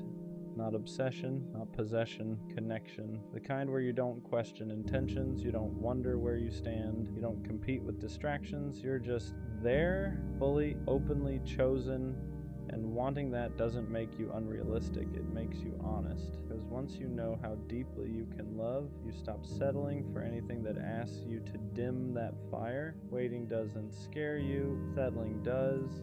You've seen what happens when people accept less than what they feel. They grow distant, they grow quiet, they start convincing themselves that good enough is enough, and you don't want that. You don't want a love that feels convenient.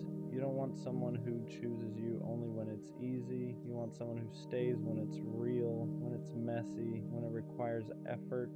So you wait, not because you think you're better than anyone, but because you know yourself. You know how deeply you love, you know how much you give, and you know what happens when that kind of heart ends up in the wrong hands. You'd rather be alone than feel lonely next to someone who doesn't meet you where you stand. And yeah, some days it gets heavy, watching people pair off, watching others settle into relationships that look fine on the surface, but deep down, you're not jealous.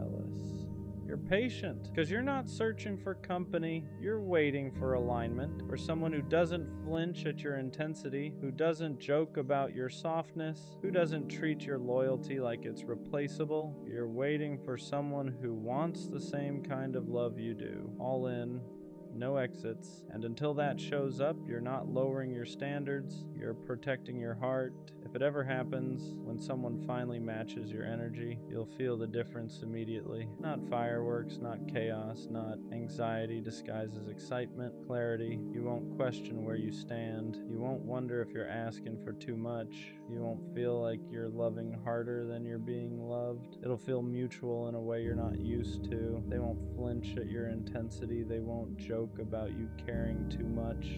They won't act overwhelmed by the way you love. They'll meet it. Your effort won't scare them. It'll reassure them. Your loyalty won't feel rare. It'll feel natural. And the craziest part, you won't feel like you're chasing anything. No convincing. No proving, no waiting for them to catch up emotionally. They'll already be there, and suddenly all that waiting makes sense. All the times you didn't settle, all the times you walked away, all the times you chose being alone over being half loved. You'll realize you weren't asking for too much, you were just asking the wrong people. When someone finally loves you the way you've always loved others, it won't feel overwhelming. It'll feel right. At the end of everything, after the waiting, the heartbreak, the disappointment, the almost, one thing never leaves: your capacity to love.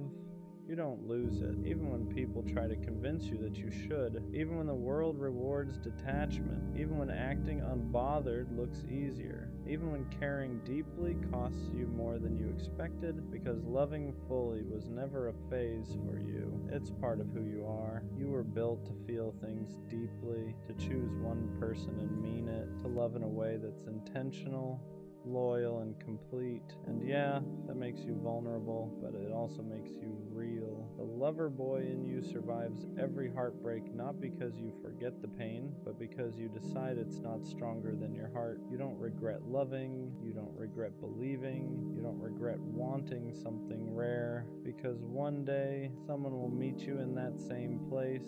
They won't laugh at your intensity. They won't treat your love like it's extra. They won't ask you to tone it down. They'll recognize it, and when that happens, everything you held on to will make sense. So no, the lover boy in you doesn't die, he just waits. And when the right love finally arrives, he'll be ready. You're the least liked friend, and deep down you feel it. You're in the group, but somehow you're never really in it. You're always the one left out of plans, left out of conversations, left out of the moments everyone else seems to get invited to. And the worst part, you don't even need to put your phone on Do Not Disturb, because nobody's calling you anyway. Nobody's texting, nobody's checking up on you, nobody's asking how your day was. You could disappear for a week and they'd only notice when they need something. You feel lonely even when you're surrounded by people who claim to be your friends. You sense the distance growing. You sense the energy changing. Everyone else gets closer to each other while you feel yourself drifting further and further away. Your confidence? Gone. It feels like you're clinging to friendships just to avoid being completely alone. Like you're forcing conversations, forcing yourself into spaces where nobody is saving a seat for you anymore. You don't get invited to the parties, the hangouts, the late night calls, not even the game nights online. You're always the afterthought. If you're even a thought at all, and it messes with your head, it makes you feel like you're begging for the bare minimum. Like you're trying so hard to keep people who wouldn't even notice if you stopped trying. The hardest part about growing up is realizing how rare real friends actually are. So many people out here are fake as hell. Some people will act like they love you, like they're for you. They while secretly resenting you, competing with you, or only tolerating you because you're convenient. Friendships fade, people grow apart, grow different, grow distant. Not everything is meant to last forever, and that's okay. What's not okay is staying somewhere you feel invisible, staying somewhere you feel like you have to scream just to be heard. If people pull away, let them. If they stop making space for you, create your own. Because holding on to people who don't value you only makes you lose yourself in the process. You will find your people, your real circle, the ones who make you feel seen without trying, the ones who notice the silence in your voice, the ones who actually want you around. But before that, you've got to love yourself first. You have to be okay with your own company, so you never settle for people who treat you like you're replaceable, because no one deserves to feel like the forgotten friend. No one deserves to feel like a burden in the spaces that are supposed to feel safe. Step back from the people who keep reminding you that you don't matter to them. Let them go, and trust that the right people, the real ones, will find their way to you. In due time, you'll finally find your crowd, the one you never have to fight to be part of. Sometimes I don't question whether I love people. I know I do. I love intentionally, I love in details, I love in the quiet ways that don't always get noticed. I remember the small things you said 3 months ago. I notice when your voice sounds slightly different. I pay attention to your moods without you having to explain them. If you're overwhelmed, I adjust. If you're distant, I check in. If you're hurting, I feel it too. So when I sit alone and that thought creeps in, am I actually loved the same way? It doesn't come from insecurity. It comes from imbalance, because loving someone isn't hard for me, but feeling consistently loved back, that's where it gets complicated. There's a difference between being wanted and being valued, between being chosen and being considered, between someone enjoying your presence and someone protecting your heart. And sometimes I can't tell which one I am. Am I loved, or am I just convenient? Am I loved, or am I just consistent? Am I loved, or am I just the safe option, the stable one, the reliable one, the one who won't leave easily? Because people say I love you all the time, but love isn't proven in the words, it's proven in patterns. Do you show up the same way on random days, not just when you're lonely? Do you care about my emotions when they're inconvenient? Do you notice when I go quiet, or do you only feel my absence when I stop giving?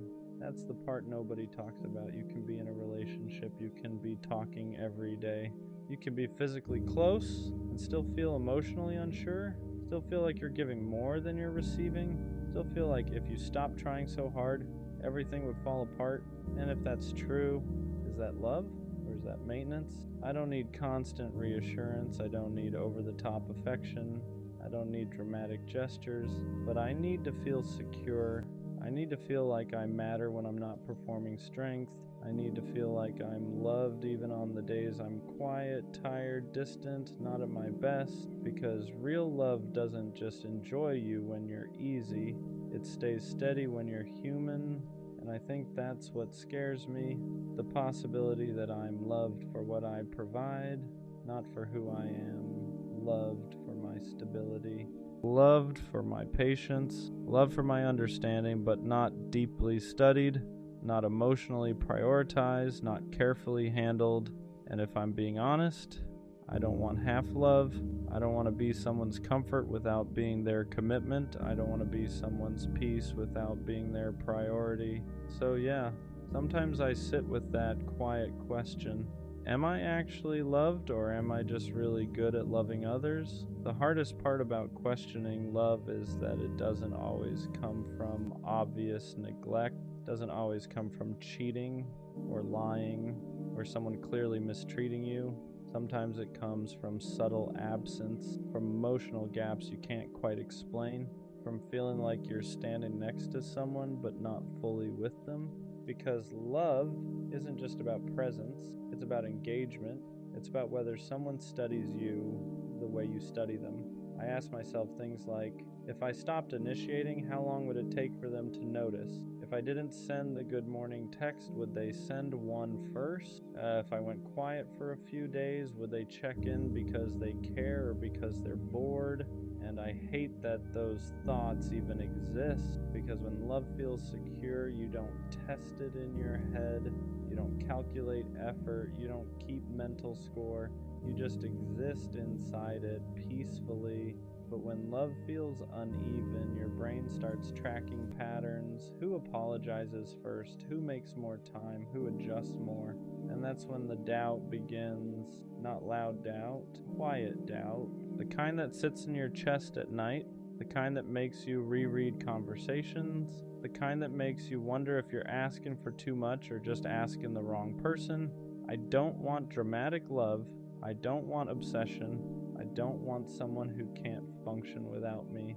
I want someone who chooses me consciously, daily, not because I'm easy, not because I'm stable, not because I don't cause problems, but because they genuinely value me, because they care about my internal world, because they don't want to risk losing me through laziness or emotional distance. That's the difference. You can love someone and still be careless. You can love someone and still take them for granted.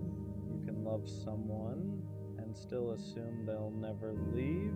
But being loved properly, that feels intentional. It feels protected. It feels like someone is actively maintaining the connection, not just enjoying it. And sometimes I wonder, if I pulled my energy back to neutral, if I stopped overcompensating, if I loved at the same level I was receiving, would it still feel strong? Or would everything start crumbling? Because if my effort is what's holding us up, that's not love, that's imbalance disguised as loyalty. And I don't want to resent someone for something I never addressed, but I also don't want to keep shrinking just to avoid conflict. I want to feel wanted loudly enough that I don't question it silently. I want to feel secure enough that I don't rehearse conversations in my head. I want to feel chosen in a way that removes doubt instead of feeding it, because love shouldn't feel like something you constantly measure. It should feel like something you rest inside, and until I can sit in it, without wondering if I matter the same way, I think that question will always echo softly. Am I actually loved, or am I just deeply loving? I think what makes this question heavy is that I don't doubt your feelings. I doubt your effort, because feelings are invisible. Effort isn't. You can tell me you love me, you can say it in the right tone, you can even mean it. But love that isn't maintained eventually feels like memory, and I don't want to live off potential. I don't want to survive off they care, they're just bad at showing it. Because if I can show it, if I can adjust, if I can communicate clearly, why does it feel like I'm the one stretching more? That's where the exhaustion comes in, not from loving you, from overcompensating for the space you leave. There's a specific loneliness that comes when you're the emotionally aware one, when you're the one who brings things up calmly, when you're the one who says, let's talk about it, when you're the one who makes sure small issues don't become big ones. And sometimes I wonder, if I stopped being that person, would you step into that role? Or would we slowly drift because I stopped carrying the emotional weight? That's not partnership, that's imbalance. And imbalance slowly turns love into doubt. I don't need perfection, I need reciprocity. I need to feel like if I fall apart, you won't just watch. I need to feel like if I go quiet, you'll notice. I need to feel like if I stop being strong for a moment, you won't become distant. Because love isn't just about who stays when it's easy. It's about who leans in when things feel uncomfortable. And sometimes I don't feel leaned into, I feel leaned on. And there's a difference. I don't want to be your emotional safety net without you being mine. I don't want to be the consistent one while wondering if I'm consistently valued. And maybe you do love me, but if I constantly have to question it, then something about the way it's being expressed isn't landing. Because real love doesn't eliminate all fear, but it does eliminate constant uncertainty. It doesn't make you feel like you're negotiating your worth. It makes you feel secure enough to stop asking yourself if you matter. And until I can sit in this without quietly measuring effort, without wondering if I'm too much, without shrinking my needs to maintain peace, that question will stay in the back of my mind. Am I actually loved, or am I just deeply convenient? I think the real fear isn't that you don't love me, it's that you love me comfortably. There's a difference. Comfortable love is quiet. It assumes. It relaxes a little too much. It stops trying as hard because it believes I'm not going anywhere. And maybe I won't, but that doesn't mean I don't notice the shift. In the beginning, effort feels automatic. You call just to hear my voice. You ask questions and actually wait for the answers. You care about how my day went, not just what happened. But once things feel stable, do you still pursue me? Do you still choose me loudly? Do you still protect the connection like it could be lost? Or do you just exist in it? Because love that stops being intentional slowly starts feeling optional. And I don't want to feel optional in someone's life. I don't want to be the person you assume will always understand, the person you assume won't leave, the person you assume doesn't need reassurance, because the strong ones still need softness, the independent ones still need consistency, the calm ones still need effort, and sometimes I think people forget that. They mistake my patience for infinite tolerance. They mistake my understanding for emotional immunity. They mistake my loyalty for permanence. But even loyal people get tired. Even understanding people feel hurt. Even calm people question things when the effort changes. I don't want to be loved lazily. I don't want to be loved based on convenience. I want to be loved actively. I want someone who doesn't just assume I know they care, but make sure I feel it. Someone who doesn't just stay, but stays with intention. Because here's the truth, if I ever stopped trying the way I do now, would you fight for this the same way? If I ever pulled my energy back to neutral, would you step up or would you get distant? That question alone tells me a lot. Love shouldn't feel like something I'm maintaining by myself. It shouldn't feel like if I relax for a second, everything will slowly fade. It should feel mutual, balanced, protected from both sides. And until I feel that consistently, not just in moments, not just after conflict, not just when I express doubt, that quiet thought will linger. Am I loved deeply or just comfortably? Maybe the hardest part about all of this is that I don't want to accuse you. I don't want to sound ungrateful. I don't want to seem insecure. I don't want to turn something small into something heavy. But silence builds pressure, and pressure turns into quiet resentment, because when I feel like I'm giving more than I'm receiving, I don't explode, I adjust. I overthink, I analyze, I start loving more carefully, and that's when something shifts inside me. I stop being soft in the same way, I stop opening up as freely, I stop expressing needs because I don't want to feel like a burden. And you probably wouldn't even notice at first, because I don't change loudly, I change subtly.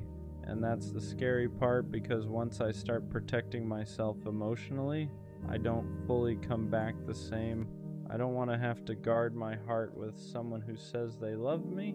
I don't want to measure my words. I don't want to calculate how much reassurance I can ask for without seeming too much. I want to exist freely, but freedom only comes when love feels secure, not intense, not obsessive, secure. The kind of secure where I don't have to question your effort after a disagreement.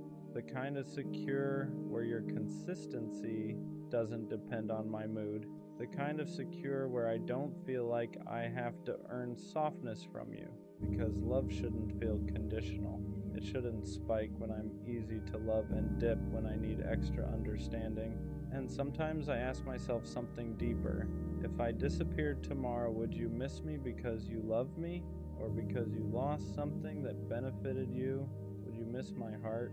Or just my stability? Would you miss the way I cared, or just the fact that I cared consistently?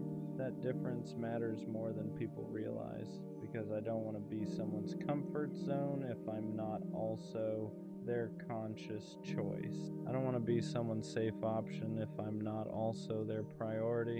And I don't want to keep pouring into something where I feel like I'm the emotional backbone. Love should feel like two people holding it up, not one person carrying it quietly. And until I feel that weight shared, I'll keep asking myself softly, am I actually loved, or am I just deeply dependable? I think what I've realized is this: if I constantly have to ask myself whether I'm loved, then something inside me doesn't feel safe, because real love doesn't require constant decoding. It doesn't make you sit alone at night replaying conversations. It doesn't make you question your worth after small disagreements. It doesn't make you shrink just to maintain peace. Real love feels steady, not perfect, not dramatic, steady. It feels like someone who chooses you, even when you're not at your best. It feels like someone who reassures without being forced. It feels like someone who protects your heart, like it's their responsibility too. And maybe you do love me, but if your love makes me anxious, if it makes me overanalyze, if it makes me feel like I'm asking for too much when I ask for consistency, then it's not landing the way love should, because love shouldn't make you question your value. It should reinforce it. It shouldn't make you feel like you're lucky to be chosen. It should make you feel mutually chosen. Maybe the real shift isn't asking, am I actually loved? Maybe it's asking, do I feel secure here? Do I feel prioritized? Do I feel emotionally safe? Because love isn't just something someone says. It's something you experience repeatedly. It's in the tone, the effort, the consistency after comfort sets in, the way someone handles you when you're difficult, not just when you're easy. And if I'm honest, I don't want intense love. I don't want dramatic love. I don't want love that feels like a roller coaster. I want love that makes me stop asking this question entirely. Love that's so clear, so intentional, so consistent that doubt doesn't have room to grow. Because if I'm constantly wondering whether I'm loved, then maybe I'm not asking for too much. Maybe I just haven't experienced love that makes the answer obvious. And when I do, I won't have to ask. I'll know. I don't think I've ever been someone's first choice. Not immediately. Not without hesitation. I've been liked, wanted, texted every day. But when it came down to it, there was always a pause. Let me think. I'm not sure what I want. The timing isn't right. And you start noticing a pattern. You're good enough to keep around. Good enough to talk to. Good enough to feel close to. But not good enough to be picked without doubt. And that does something to you. Because you don't want to compete. You don't want to prove yourself. You don't want to convince someone to see what's already there. You just want one person who doesn't hesitate, one person who doesn't compare you, doesn't explore other options, doesn't need to figure it out, just chooses you. And when that hasn't happened yet, the question creeps in quietly. Is there something about me that makes people unsure? When you're never the first choice, you start overperforming. You become extra understanding, extra patient, extra available, you respond faster, you give more reassurance, you try to be easier to love, because maybe if you're perfect enough, they won't hesitate. Maybe if you don't complain, don't ask for too much, don't pressure them, they'll finally pick you confidently. So you adjust, you downplay your needs, you accept the bare minimum, you tell yourself you're just being mature, but really, you're trying to secure a spot, you're trying to prove that you're worth choosing.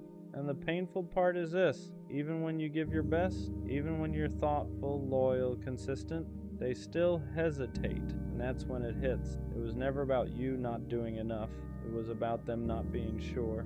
And no amount of overperforming can fix someone else's uncertainty. After a while, it stops feeling like coincidence. It starts feeling like proof. Proof that maybe you're missing something, that maybe there's a quality you don't have, that maybe you're just almost exciting enough, almost attractive enough, almost unforgettable. And when you sit with that long enough, it begins to chip at your confidence. You start comparing yourself to the people they did choose. What do they have that I don't? What do they do differently? Why was it easier to commit to them? And the dangerous part? You begin to rewrite yourself in your head. Maybe I'm too available, too soft, too deep, or maybe not enough of something else. So you question your personality, your timing, your worth. But here's the truth that hurts before it heals. Someone else's preference is not a measurement of your value. You can be incredible and still not be someone's first choice. Not because you're lacking, but because alignment isn't forced, and just because someone didn't see you clearly doesn't mean you weren't clear. It just means they weren't your person. At some point you get tired, not bitter, not angry, just tired. Tired of feeling like you're competing without signing up for a competition. Tired of being compared to other options. Tired of waiting for someone to decide. Tired of proving you're worth choosing. And something shifts. You stop trying to outshine anyone. You stop adjusting yourself to win. You stop playing it cool just to stay in the running. Because love isn't supposed to feel like auditions. You shouldn't have to outperform someone to be valued. You shouldn't have to worry about whether you're the best option available. You either align or you don't. And once you realize that, you stop competing, you don't fight for a spot, you don't beg to be prioritized, you don't argue your value, you just observe. If someone's unsure, that's your answer. Not because you're not enough, but because you refuse to be an option. And the moment you stop competing, you stop feeling small, because you remember something important. You're not here to be the best choice in a lineup. You're here to be the only choice for the right person. The moment you refuse to compete, your standards rise automatically. You stop accepting, let's see where this goes. You stop entertaining mixed signals. You stop tolerating being someone's backup plan, because if someone has to compare you, they're not aligned with you. It's that simple. You don't need to be better than anyone else. You don't need to win. You don't need to outperform. You just need someone who sees you and doesn't hesitate. And once you decide you're no longer an option, you start moving differently. You don't over-explain. You don't overgive. You don't overstay. If someone's energy feels unsure, you don't chase clarity, you step back, not to play games, not to test them, but because you value yourself enough to not beg for certainty.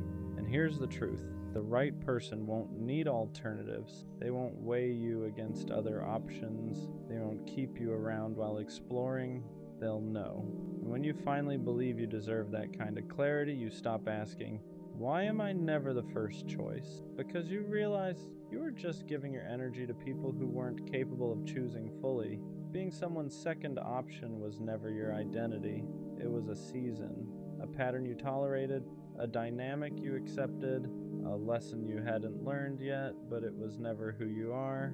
You weren't born to compete for attention. You weren't designed to be compared. You weren't meant to sit around waiting for someone to decide if you're enough.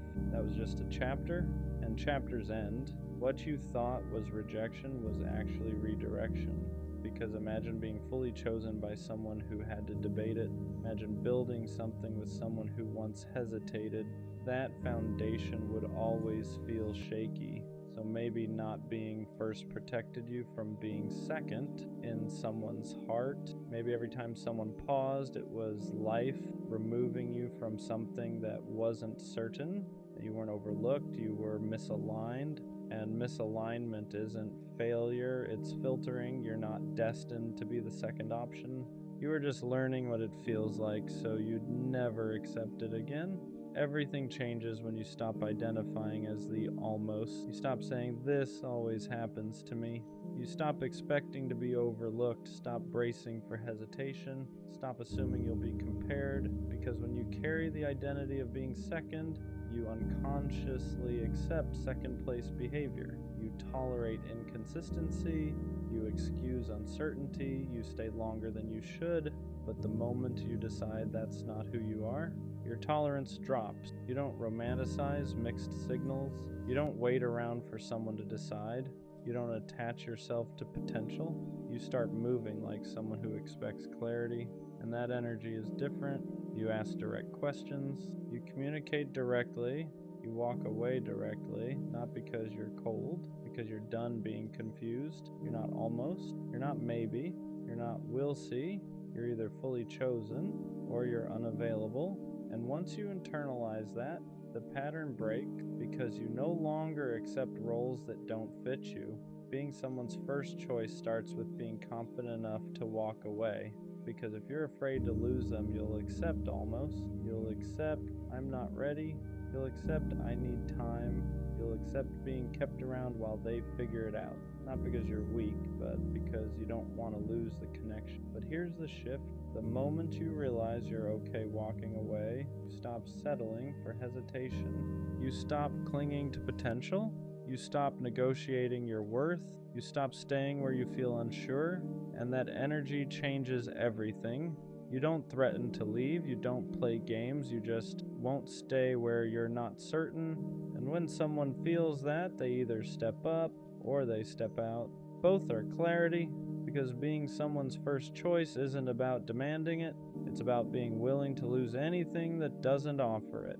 And once you're strong enough to walk away from confusion, you stop ending up in it. The right person won't make you question your position. You won't have to decode their text. You won't have to wonder where you stand. You won't have to compete with silence. When someone is sure about you, it shows in consistency, in effort, in how they talk about you, in how they prioritize you. There's no gray area, and that's what you've been missing. Not love, not attraction, not chemistry, clarity. Because every time you felt like you weren't the first choice, it wasn't because you lacked something, it was because the situation lacked certainty. The right connection won't feel like a tryout. It won't feel like you're waiting for results. It won't feel like you're one option among many. It will feel stable, secure, intentional. And when you experience that, you'll realize something important. You were never asking for too much. You were just asking the wrong people. So why was I never the first choice? The truth, because I was entertaining people who weren't capable of choosing fully. It was never about my worth, never about me lacking something, never about me being second best. It was about alignment. I was trying to be first in rooms where I was only an option. And once I stopped accepting that role, everything changed. I don't compete anymore. I don't overperform. I don't wait to be picked. If someone hesitates, I step back. If someone compares, I remove myself. If someone isn't sure, I let them find certainty somewhere else. Because I finally understand something. The right person won't struggle to choose me. They won't need alternatives. They won't need time to decide if I'm enough. They won't treat me like a possibility. They'll treat me like a decision. And until that shows up, I'm not missing out. I'm filtering. So I'm done asking, why am I never the first choice? Now the question is simpler. If I'm not your first choice, why are you still an option for me? And that's the shift. Let's switch places for a second. You wait, and I never show up. No explanation, no closure, just distance that keeps growing. At first, you tell yourself it's nothing. They're busy. Life happens. You don't want to seem dramatic, so you wait a little longer. Then a little longer than that, you start checking your phone without realizing it. Every vibration feels like it might be me. Every hour that passes feels heavier than the last, and somehow you convince yourself that hoping hurts less than letting go. You replay old conversations just to remind yourself it was real. You reread messages that once made you feel chosen, even though now they feel empty, like echoes of something that died quietly. You wonder if you said something wrong, if you asked for too much, if being patient somehow turned into being disposable. That's the part no one talks about. The waiting doesn't just hurt, it changes you. It makes you doubt your worth. It teaches you to accept less than you deserve, because at least less feels better than nothing. I waited for you like it was part of my routine, morning, night, every space in between, waiting for your name to light up my screen, waiting for proof that I still mattered to you, waiting for effort you never planned to give, and the hardest truth, deep down, I think you already knew you weren't coming back. You just let me keep waiting anyway. So if we switch roles, maybe then you'd understand the real heartbreak isn't being left, it's being the one who stayed, holding space for someone who had already decided to walk away, because loving someone who disappears teaches you a pain no apology can undo, and hoping for someone who's already gone slowly teaches you how to break your own heart. I don't think love works anymore. Not the way it used to. Not the way we were told it would. Because everything about it feels fragile now. Disposable. Temporary. I used to believe love was something you built and protected, something you chose every day, something that got stronger the more you worked through it. Now it feels like something people try on, like an outfit, like a phase, like something that lasts until it becomes inconvenient. And maybe that's just my experience talking. Maybe I'm jaded, maybe I'm tired, but it's hard not to feel this way when you've watched effort get ignored, loyalty get tested, and consistency get replaced with excitement. It feels like the people who care the most lose the fastest. The ones who communicate openly get labeled too much. The ones who stay calm get called boring. The ones who try to build something stable get overlooked for something unpredictable. And I don't understand when stability became unattractive. When did peace start feeling dull? When did consistency start feeling optional? When did love turn into a competition of who cares less? Because that's what it feels like now. Who replies slower? Who shows less emotion? Who keeps more options open? Who can detach quicker? It feels like the winner in modern love is the one who invests the least, and that doesn't make sense to me, because love was never supposed to be strategic. It was supposed to be mutual. It was supposed to feel safe. It was supposed to feel intentional. But now, it feels like leverage. It feels like power dynamics. It feels like emotional poker, and I'm tired of pretending that doesn't affect me. I don't want to play games. I don't want to pretend I don't care just to protect myself. I don't want to withhold affection just to maintain mystery. But every time I show up genuinely, it feels like I lose. And after enough losses, you start questioning the system, not yourself, the system. Because if doing things the right way keeps ending the wrong way, you start wondering if the rules changed, and maybe they did. Social media makes everyone feel replaceable. Dating apps make options endless. Attention is constant. Validation is everywhere, so commitment feels outdated. Why work through something uncomfortable when you can scroll into something new? Why communicate through confusion when you can ghost and reset? Why fix when you can replace? And I hate that mindset, but I see it everywhere. And after a while, it makes you wonder if love is even designed to last in this environment. If loyalty is rare, if depth is rare, if patience is rare. And when something is rare, it's harder to find. And when it's harder to find, you start feeling like maybe it doesn't work anymore. Not because love isn't real, but because people aren't built to sustain it. And that's the scariest thought, because I don't want to become cold. I don't want to stop believing, but I'm tired of investing in something that feels unstable. I'm tired of building just to watch it collapse. I'm tired of thinking something is solid just to realize it was temporary. And maybe love still works. Maybe it's just harder to find. Maybe it requires more maturity than most people are willing to bring. But right now, it feels broken. Not love itself, but the way we handle it. And I don't know if that's pessimism talking or experience. I think what makes me say, I don't think love works anymore isn't bitterness, it's exhaustion. Because every time I try to approach it the right way, intentional, honest, consistent, it feels like I'm bringing depth into a space that rewards detachment. And after a while, you start feeling like you're built wrong for this era. Like maybe you care too much. Like maybe you expect too much. Like maybe you still believe in something that everyone else quietly downgraded. It feels like effort used to mean something. Now effort feels risky. Because the more you give, the more exposed you are. And exposure in modern dating feels dangerous. The one who opens up first is vulnerable. The one who commits first is replaceable. The one who expresses feelings first is too invested. So people hold back. They ration affection. They ration honesty. They ration effort. And when both people are rationing, nothing fully forms. It becomes this half-built connection where nobody is fully in, just partially attached and partially guarded. And that's where love starts to feel like it doesn't work, because love requires surrender, not recklessness. Not obsession, but surrender. You have to be willing to be seen, willing to risk loss, willing to invest without guaranteed return. And nobody wants to do that anymore. Everyone wants certainty before commitment, proof before vulnerability, security before effort.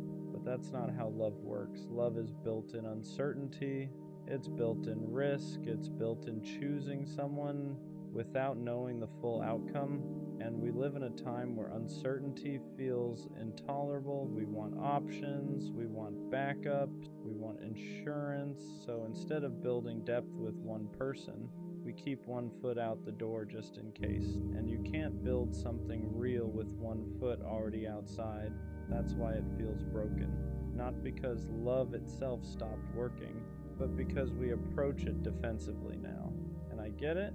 People have been hurt, people have been betrayed, people have been replaced, so they protect themselves. But protection can slowly turn into detachment, and detachment kills depth. You can't love deeply if you're constantly calculating exits. You can't bond securely if you're scanning for upgrades. You can't build trust if you're always half preparing for collapse. And I'm tired of feeling like I have to adapt to that. I don't want to love strategically. I don't want to care less just to stay safe. I don't want to pretend I don't feel strongly just to avoid looking invested.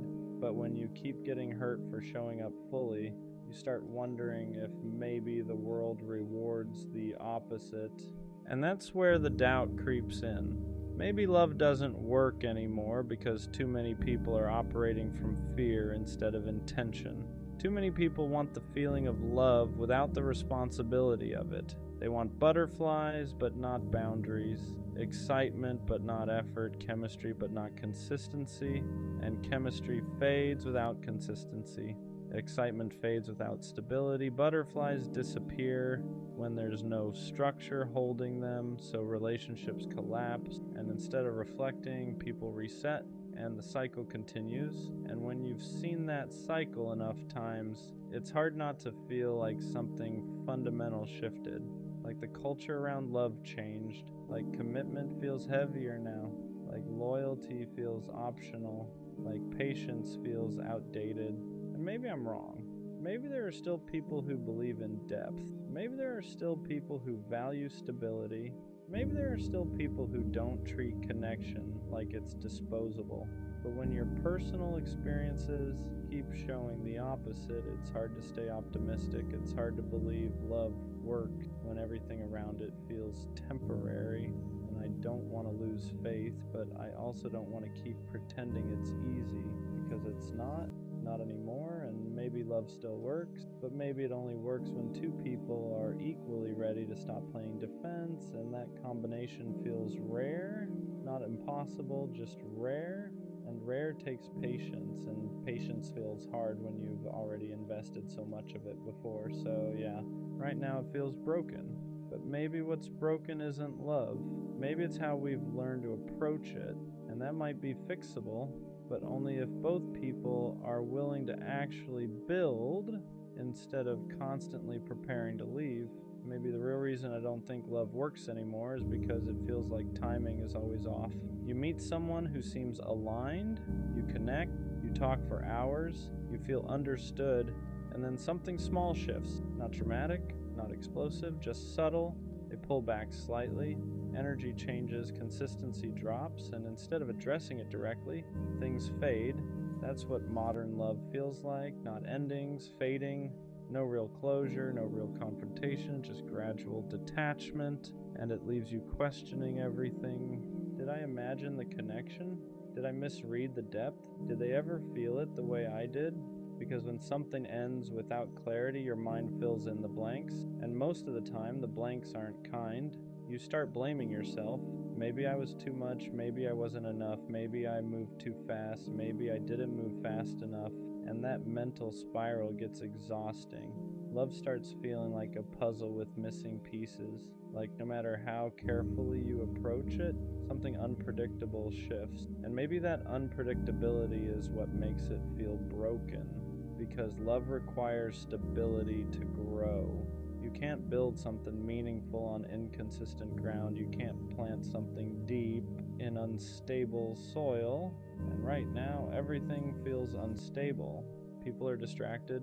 attention spans are shorter, validation is constant, it's hard to compete with instant dopamine, because love isn't instant dopamine. It's slow burn, it's repetition, it's routine. It's choosing someone again and again, even when the excitement settles. And we live in a culture that constantly chases the next high. So once comfort replaces adrenaline, people confuse it with boredom. Once peace replaces intensity, people think something's missing. But peace isn't missing something. Peace is the goal. And maybe that's why love feels like it doesn't work anymore. Because people are chasing sparks instead of substance. They want fireworks every day, but fireworks aren't sustainable. They're loud, they're bright, they're temporary.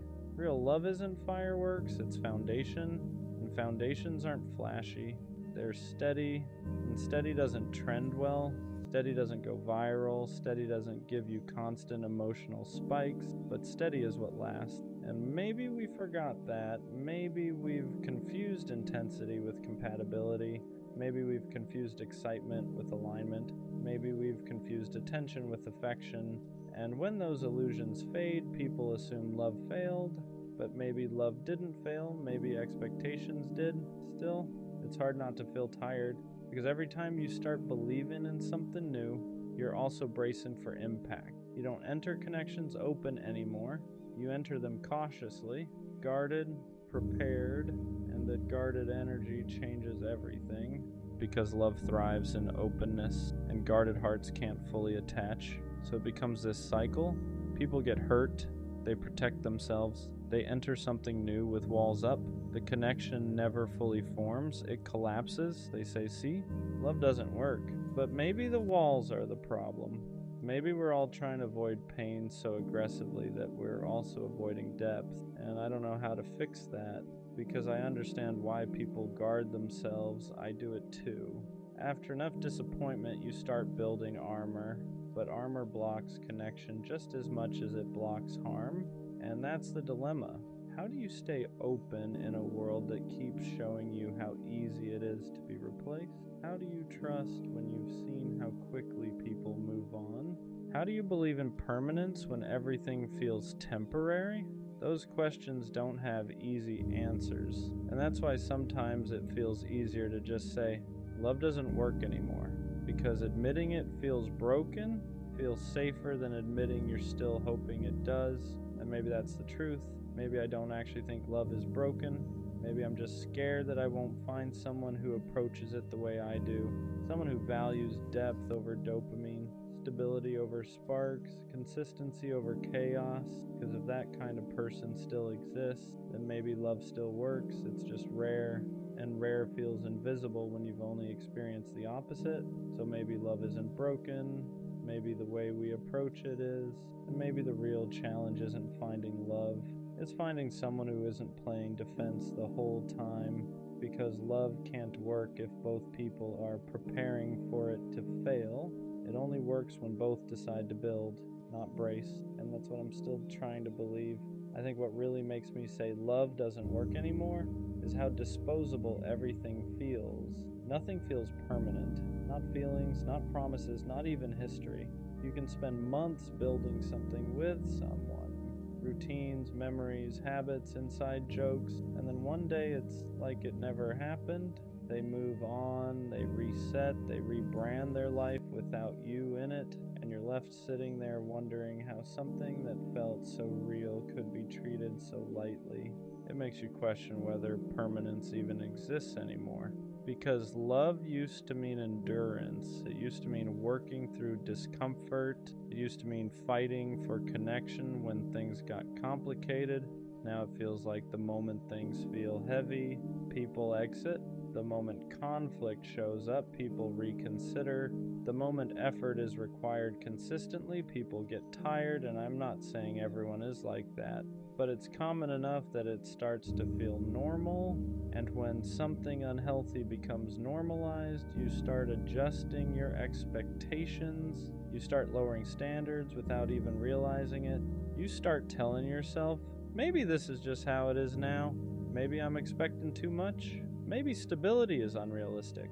And that's the dangerous part, because once you start believing depth is unrealistic, You start accepting less than you deserve. You start settling for half effort, half commitment, half presence, and half love never feels secure. It feels temporary.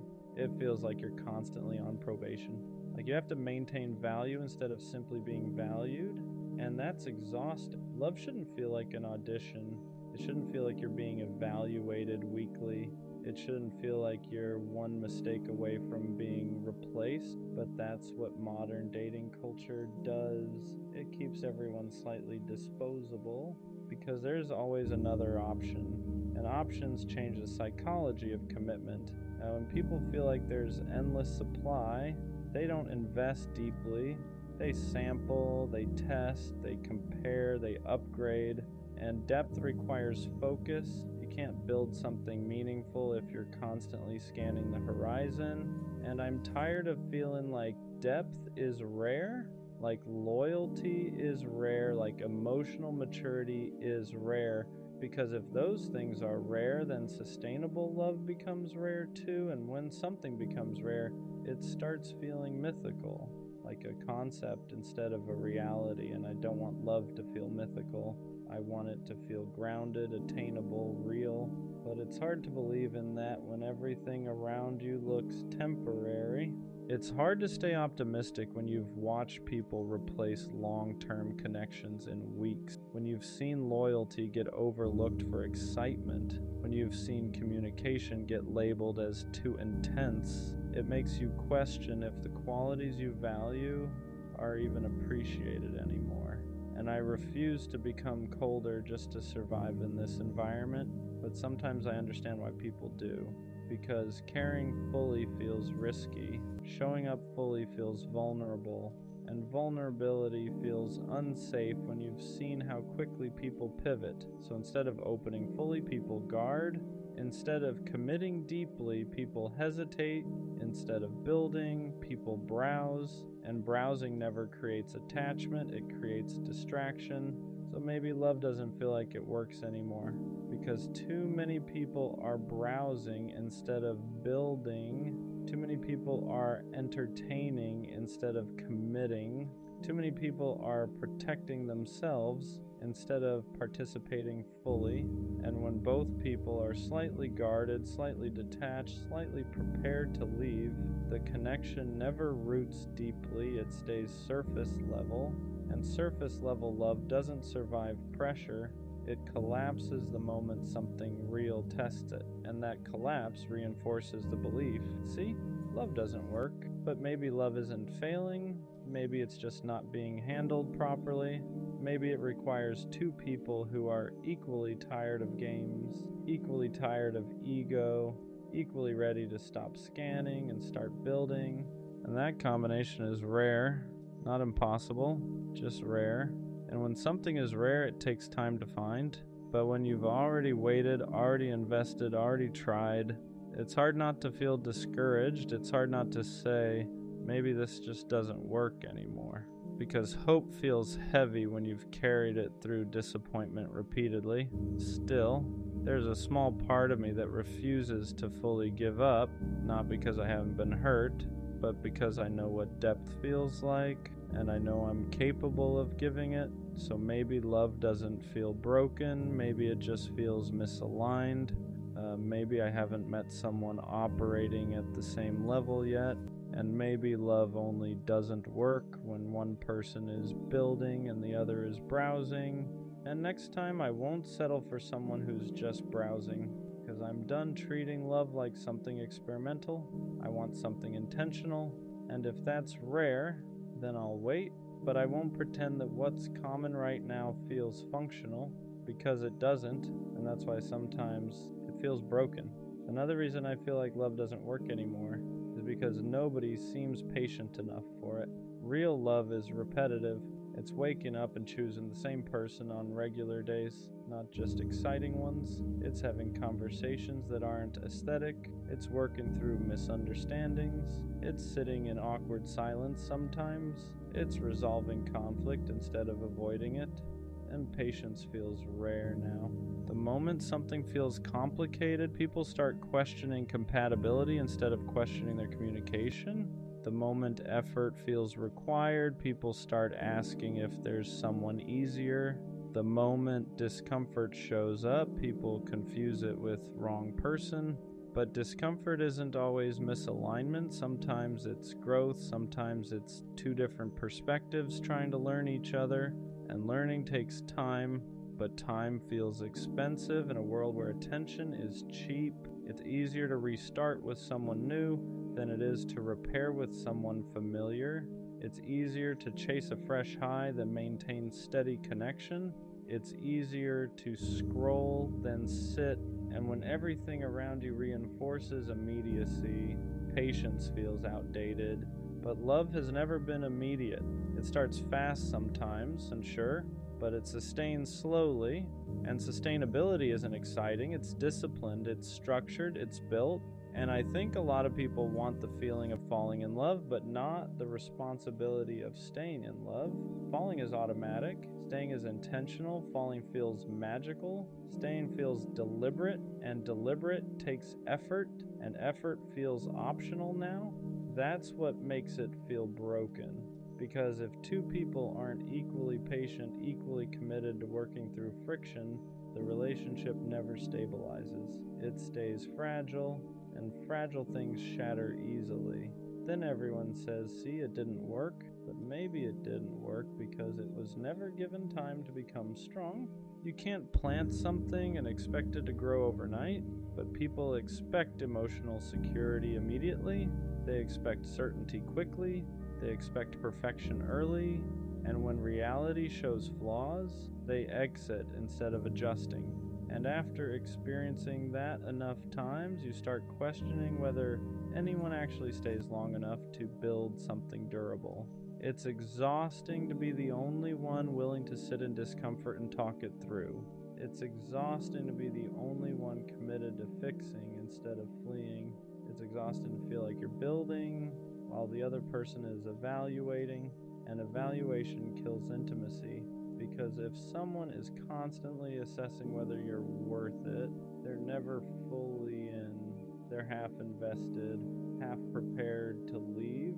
And love doesn't grow in half investment, it grows in commitment. So maybe love doesn't feel broken, maybe commitment does, maybe patience does, maybe resilience does, because real love requires all three, and without them it collapses under the weight of normal human imperfection, and humans are imperfect, always, which means love will always require forgiveness, always require communication, always require choosing someone even when it's not convenient, and if people aren't willing to do that consistently, then yeah, it starts to feel like love doesn't work anymore because nobody is sustaining it long enough to see it mature. And maturity is where love actually becomes powerful, not in the butterflies, not in the early intensity, but in the stability that comes after. And maybe we're just living in a time that glorifies the beginning but undervalues the maintenance, and maintenance isn't sexy, but it's essential. And I'm not ready to say love is dead, but I am ready to admit that patience feels endangered, and without patience, nothing lasting survives. Maybe love doesn't feel like it works anymore because nobody trusts it. Not fully, not without hesitation. Everyone says they want something real, but when something real starts forming, fear shows up faster than commitment. Fear of being replaced, fear of being cheated on, fear of being the one who cares more, fear of looking stupid. So instead of leaning in, people brace. They stay slightly detached. They keep backup options emotionally. They don't say everything they feel. They don't invest fully. And when two people are both protecting themselves at the same time, nothing deep ever roots. It becomes this cautious connection where both are waiting for the other to prove something first. Show me you won't leave. Show me you're serious. Show me I'm safe. But safety doesn't come from interrogation. It comes from participation.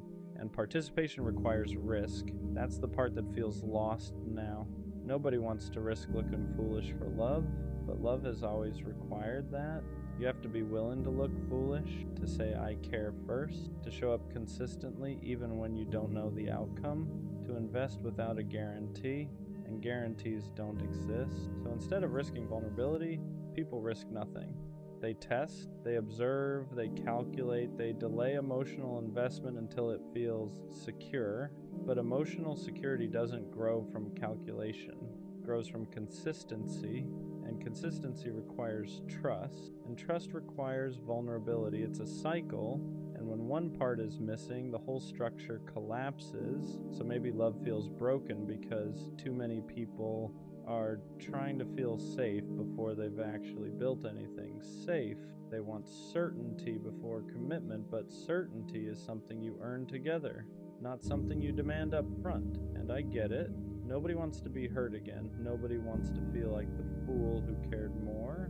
Nobody wants to invest months just to be replaced in weeks. But if both people are guarding themselves at all times, love never gets a chance to breathe. It suffocates under suspicion, it weakens under ego, it dissolves under comparison, and comparison is everywhere now.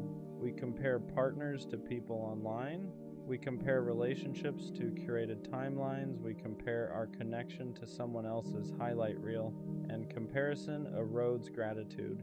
It makes you focus on what's missing instead of what's present, and when gratitude fades, dissatisfaction grows, and dissatisfaction looks for alternatives, and alternatives are always available now, so commitment feels heavier than ever, because staying means choosing one thing in a world full of options, and that feels scary to people who haven't learned how to be content. And that's another part of why it feels like love doesn't work, because contentment is rare, and without contentment, nothing feels enough. Not the effort, not the loyalty, not the stability. There's always a what if, and what if is poison to commitment. What if there's someone better? What if I'm settling? What if this isn't the highest version of love? But love isn't about maximizing, it's about choosing. And choice requires focus, and focus requires discipline. And discipline isn't romanticized anymore. Excitement is, intensity is, instant chemistry is. But chemistry alone can't sustain anything. It ignites, it doesn't stabilize, and maybe that's why love feels like it fails. Because people confuse ignition with foundation. They fall fast, they burn bright, they collapse quickly. And then they say, see? Love doesn't work. But maybe what didn't work was patience. Maybe what didn't work was emotional maturity. Maybe what didn't work was two people being equally willing to commit without constantly scanning for something better. I don't think love stopped working. I think standards changed. I think attention got divided. I think ego got louder. And I think fear got stronger. And fear makes people protect themselves in ways that sabotage the very thing they want. So when I say I don't think love works anymore, maybe what I really mean is I don't see enough people willing to handle it properly. Because love is simple. People complicate it. Love is consistent. People are inconsistent. Love is intentional. People are distracted. And until two people show up ready to be disciplined about connection, not just excited about it, it's going to keep feeling unstable. And that's exhausting, because I don't want to approach love like a risk assessment. I want to approach it like a build. But building requires two architects, not one builder and one evaluator. And maybe that's the real challenge, not finding love, but finding someone who isn't quietly preparing for it to fail. Because love only doesn't work when someone stops working at it. And too many people stop the moment it requires effort instead of adrenaline. And I'm tired of adrenaline. I want foundation. And until I find someone who wants foundation too, yeah, it's gonna feel broken. Another reason it feels like love doesn't work anymore is because people are addicted to potential more than presence. They fall in love with what something could be instead of what it actually is. They fall for the idea, the fantasy, the imagined future. But when reality sets in, flaws, habits, differences, instead of adjusting expectations, they downgrade the connection. It's like people want perfection in a human body, and humans aren't perfect. So the moment imperfection shows up, doubt follows. She could be better. He could be more. This might not be the best I can get. And that mindset destroys contentment, because Because if you're always wondering if something better exists, you'll never water what's in front of you. You'll keep browsing instead of building. And browsing doesn't create depth, it creates comparison. And comparison slowly poisons appreciation. You stop seeing what someone does for you. You focus on what they don't. You stop valuing consistency. You crave excitement, and excitement is unstable. Love isn't built on constant excitement. It's built on reliability, and reliability feels boring if you're addicted to adrenaline. That's the uncomfortable truth. Some people don't want peace, they want chaos that feels passionate. They want intensity that feels cinematic. They want love to look like a movie, dramatic, emotional, unpredictable, but real love is structured, it's routine, it's sometimes quiet, and quiet doesn't trend, quiet doesn't feel thrilling, but quiet is secure. And security is rare in a world that rewards unpredictability. So when someone gives you stability, it feels unfamiliar, and unfamiliar feels uncomfortable, and uncomfortable gets labeled as not right, so they leave, and then they chase something that feels intense again. And that cycle repeats, and every time it collapses, they say, love just doesn't work for me. But maybe it's not love that's failing, maybe it's expectations, maybe it's the craving for perfection, maybe it's the refusal to accept that long-term connection requires compromise and discipline, because compromise doesn't mean settling, it means adjusting. It means understanding that no person will check every box. It means valuing depth over dopamine. And dopamine fades, depth stays, but depth requires maturity. And maturity isn't loud, it's subtle, it's calm, it's secure enough to not constantly question whether something better exists. And that kind of security feels rare right now. It feels like people want love to feel good every second, but no connection feels good every second. There are misunderstandings, bad days, moments of frustration, and if someone expects constant emotional highs, they'll leave the moment it feels neutral. And neutral isn't bad. Neutral is stable, but stability doesn't give you butterflies, it gives you peace, and peace feels unfamiliar in a culture addicted to stimulation. So yeah, sometimes it feels like love doesn't work anymore because people don't recognize it. When it's calm, they mistake chaos for chemistry. They mistake unpredictability for passion. They mistake anxiety for attraction, and healthy love doesn't feel anxious, it feels steady. But if someone's nervous system is used to chaos, steady feels boring, and boring feels wrong, so they leave something stable for something intense. And intensity fades, and the cycle repeats, and that repetition creates the illusion that love is broken. But maybe what's broken is the way people define it. Maybe love hasn't changed, maybe we have, maybe we expect too much fantasy and not enough responsibility.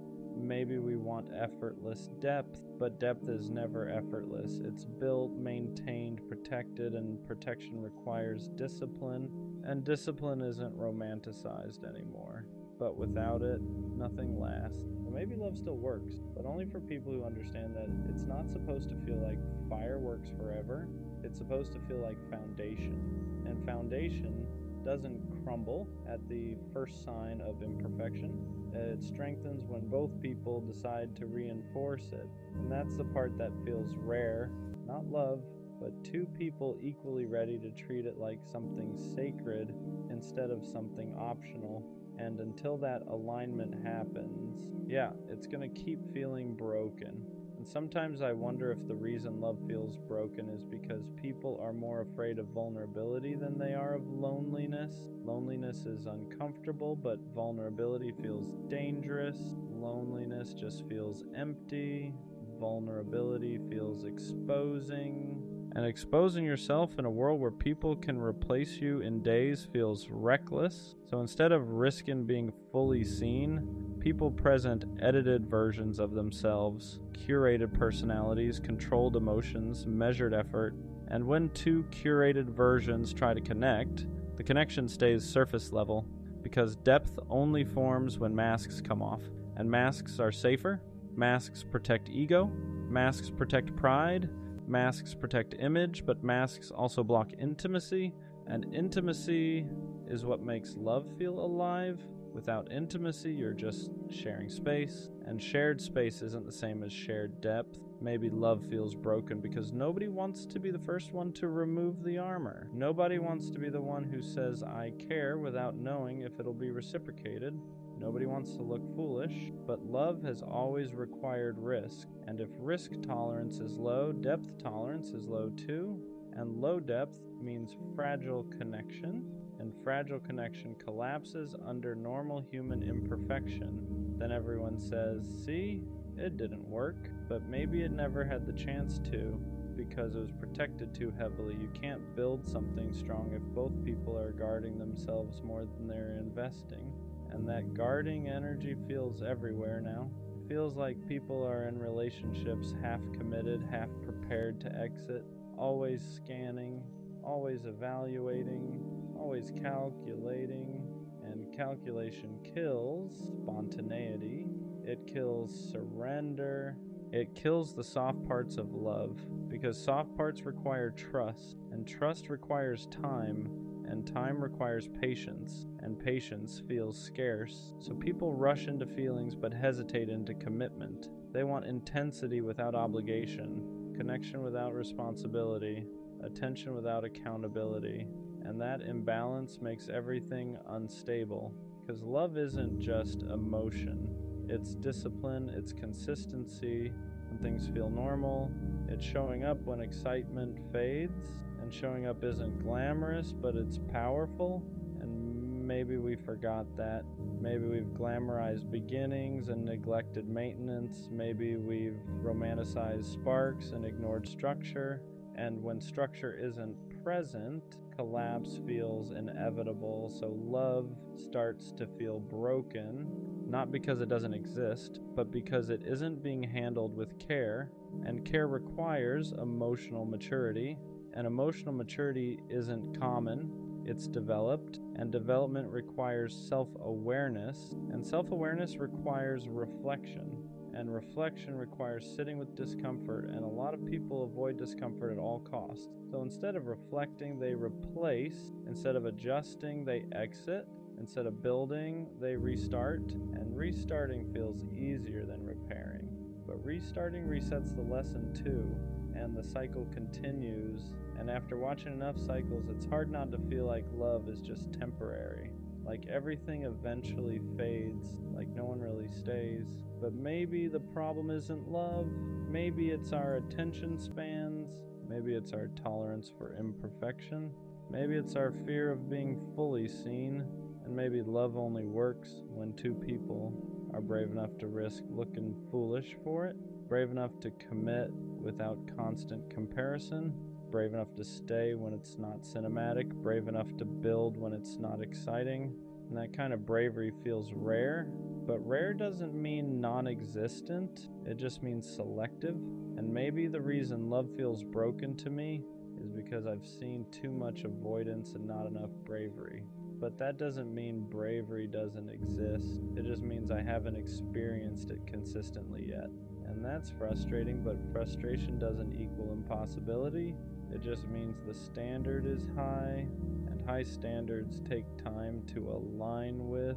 So maybe love isn't broken, maybe it's just misused, and until two people approach it with equal discipline and equal depth, it's going to keep feeling unstable. But I still believe, even if it's quiet belief now, that real love requires courage, and courage isn't loud, it's consistent. And when I find someone consistent enough to stay through discomfort instead of running from it, maybe it won't feel broken anymore. Maybe it'll finally feel built. There's another truth I don't always say out loud. Sometimes when I say I don't think love works anymore, what I really mean is I'm scared to believe in it again. Because believing in it requires hope, and hope is heavy when you've watched things fall apart more than once. It's easier to say love is broken than to admit you're afraid of being hurt again. It's easier to act detached than to admit you still want something real. It's easier to lower expectations than to risk disappointment. But the reason it still frustrates me so much is because I do believe in depth, I believe in loyalty, I believe in consistency, I believe in choosing someone and actually staying. So when I look around and see temporary everywhere, it feels like I'm out of place, like I'm built for something that isn't common anymore, and that can make you feel isolated. Because you start wondering if you're unrealistic, if you expect too much, if maybe you're the one who needs to adapt. But adapting to a culture that treats connection lightly feels like losing something essential, and I don't want to lose that. I don't want to become someone who loves halfway. I don't want to become someone who keeps emotional backups. I don't want to become someone who leaves at the first sign of discomfort. But when you keep getting hurt for caring deeply, you start questioning if depth is sustainable. You start questioning if maybe emotional availability is a liability. And that's where it starts to feel broken, because when emotional maturity feels like a disadvantage, something is misaligned. If being honest gets you labeled as too intense, if being consistent gets you labeled as too predictable, if being loyal gets you taken for granted, then it feels like the traits that build love aren't valued anymore, and that's exhausting. Because I don't want to play a game where detachment wins. I don't want to pretend I don't care just to maintain power. I don't want to approach relationships strategically. I want to approach them intentionally. And intentional love requires two people who are equally committed to depth, not one person building and one person browsing, not one person healing and one person distracting, not one person fighting and one person evaluating, two people building together. And maybe that's why it feels broken, because alignment like that feels rare, not because it doesn't exist, but because it requires both people to be self-aware enough to recognize what they're building. And self-awareness takes work, and not everyone does the work. But here's something I'm slowly realizing. Just because I haven't experienced that alignment consistently doesn't mean it doesn't exist. It just means I haven't found someone operating at the same emotional frequency yet.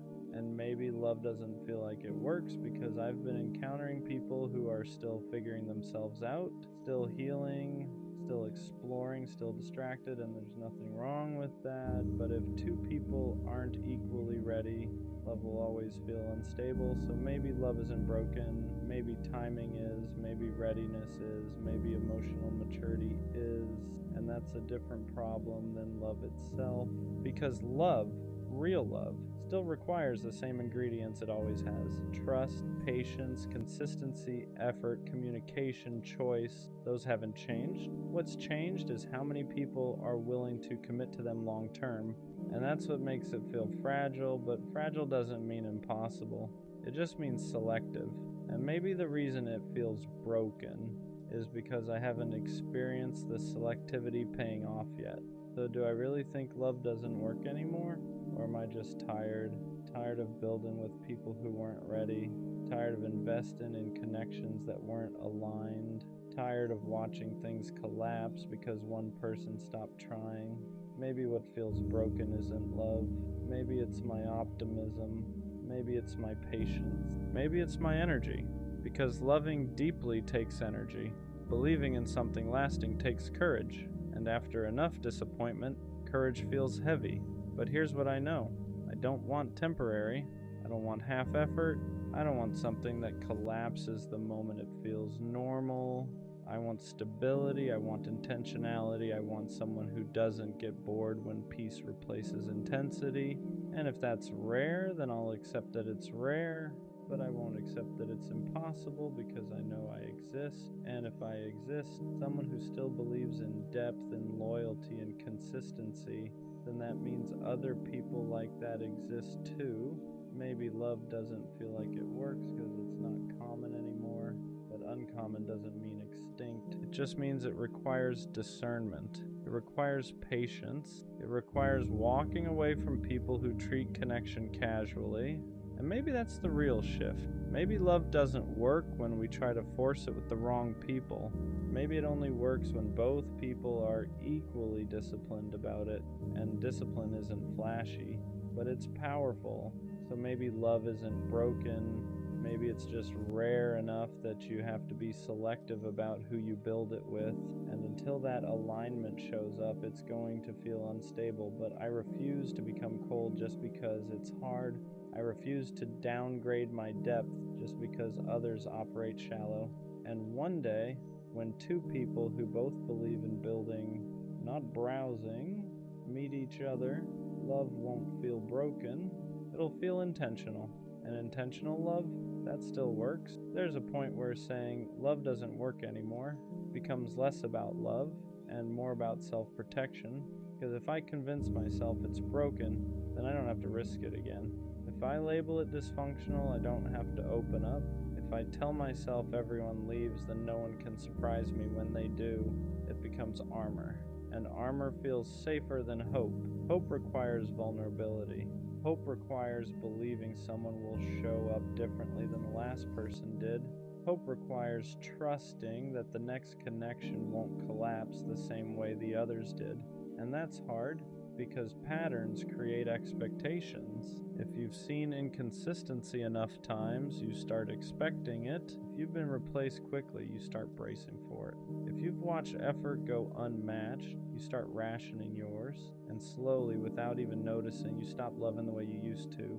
You become careful, measured, guarded. You don't say everything you feel. You don't invest as quickly. You don't attach as deeply. And then when something ends, it hurts less, but it also meant less. And that's the trade-off nobody talks about. If you protect yourself enough, you reduce pain, but you also reduce depth. And depth is the whole point, so maybe love doesn't feel like it works anymore because I've been loving defensively. Not fully, not recklessly, but cautiously. And cautious love never fully blooms. It survives. It doesn't flourish. And surviving isn't the same as thriving. Maybe I'm not doubting love. Maybe I'm doubting whether I can afford to feel that deeply again. Because feeling deeply means risking loss deeply. And loss has weight. And carrying that weight repeatedly makes you tired. But here's the uncomfortable truth. If I stop believing in love because others mishandled it, then I let their behavior reshape my character. And I don't want that. I don't want to become someone who loves halfway. I don't want to operate from fear.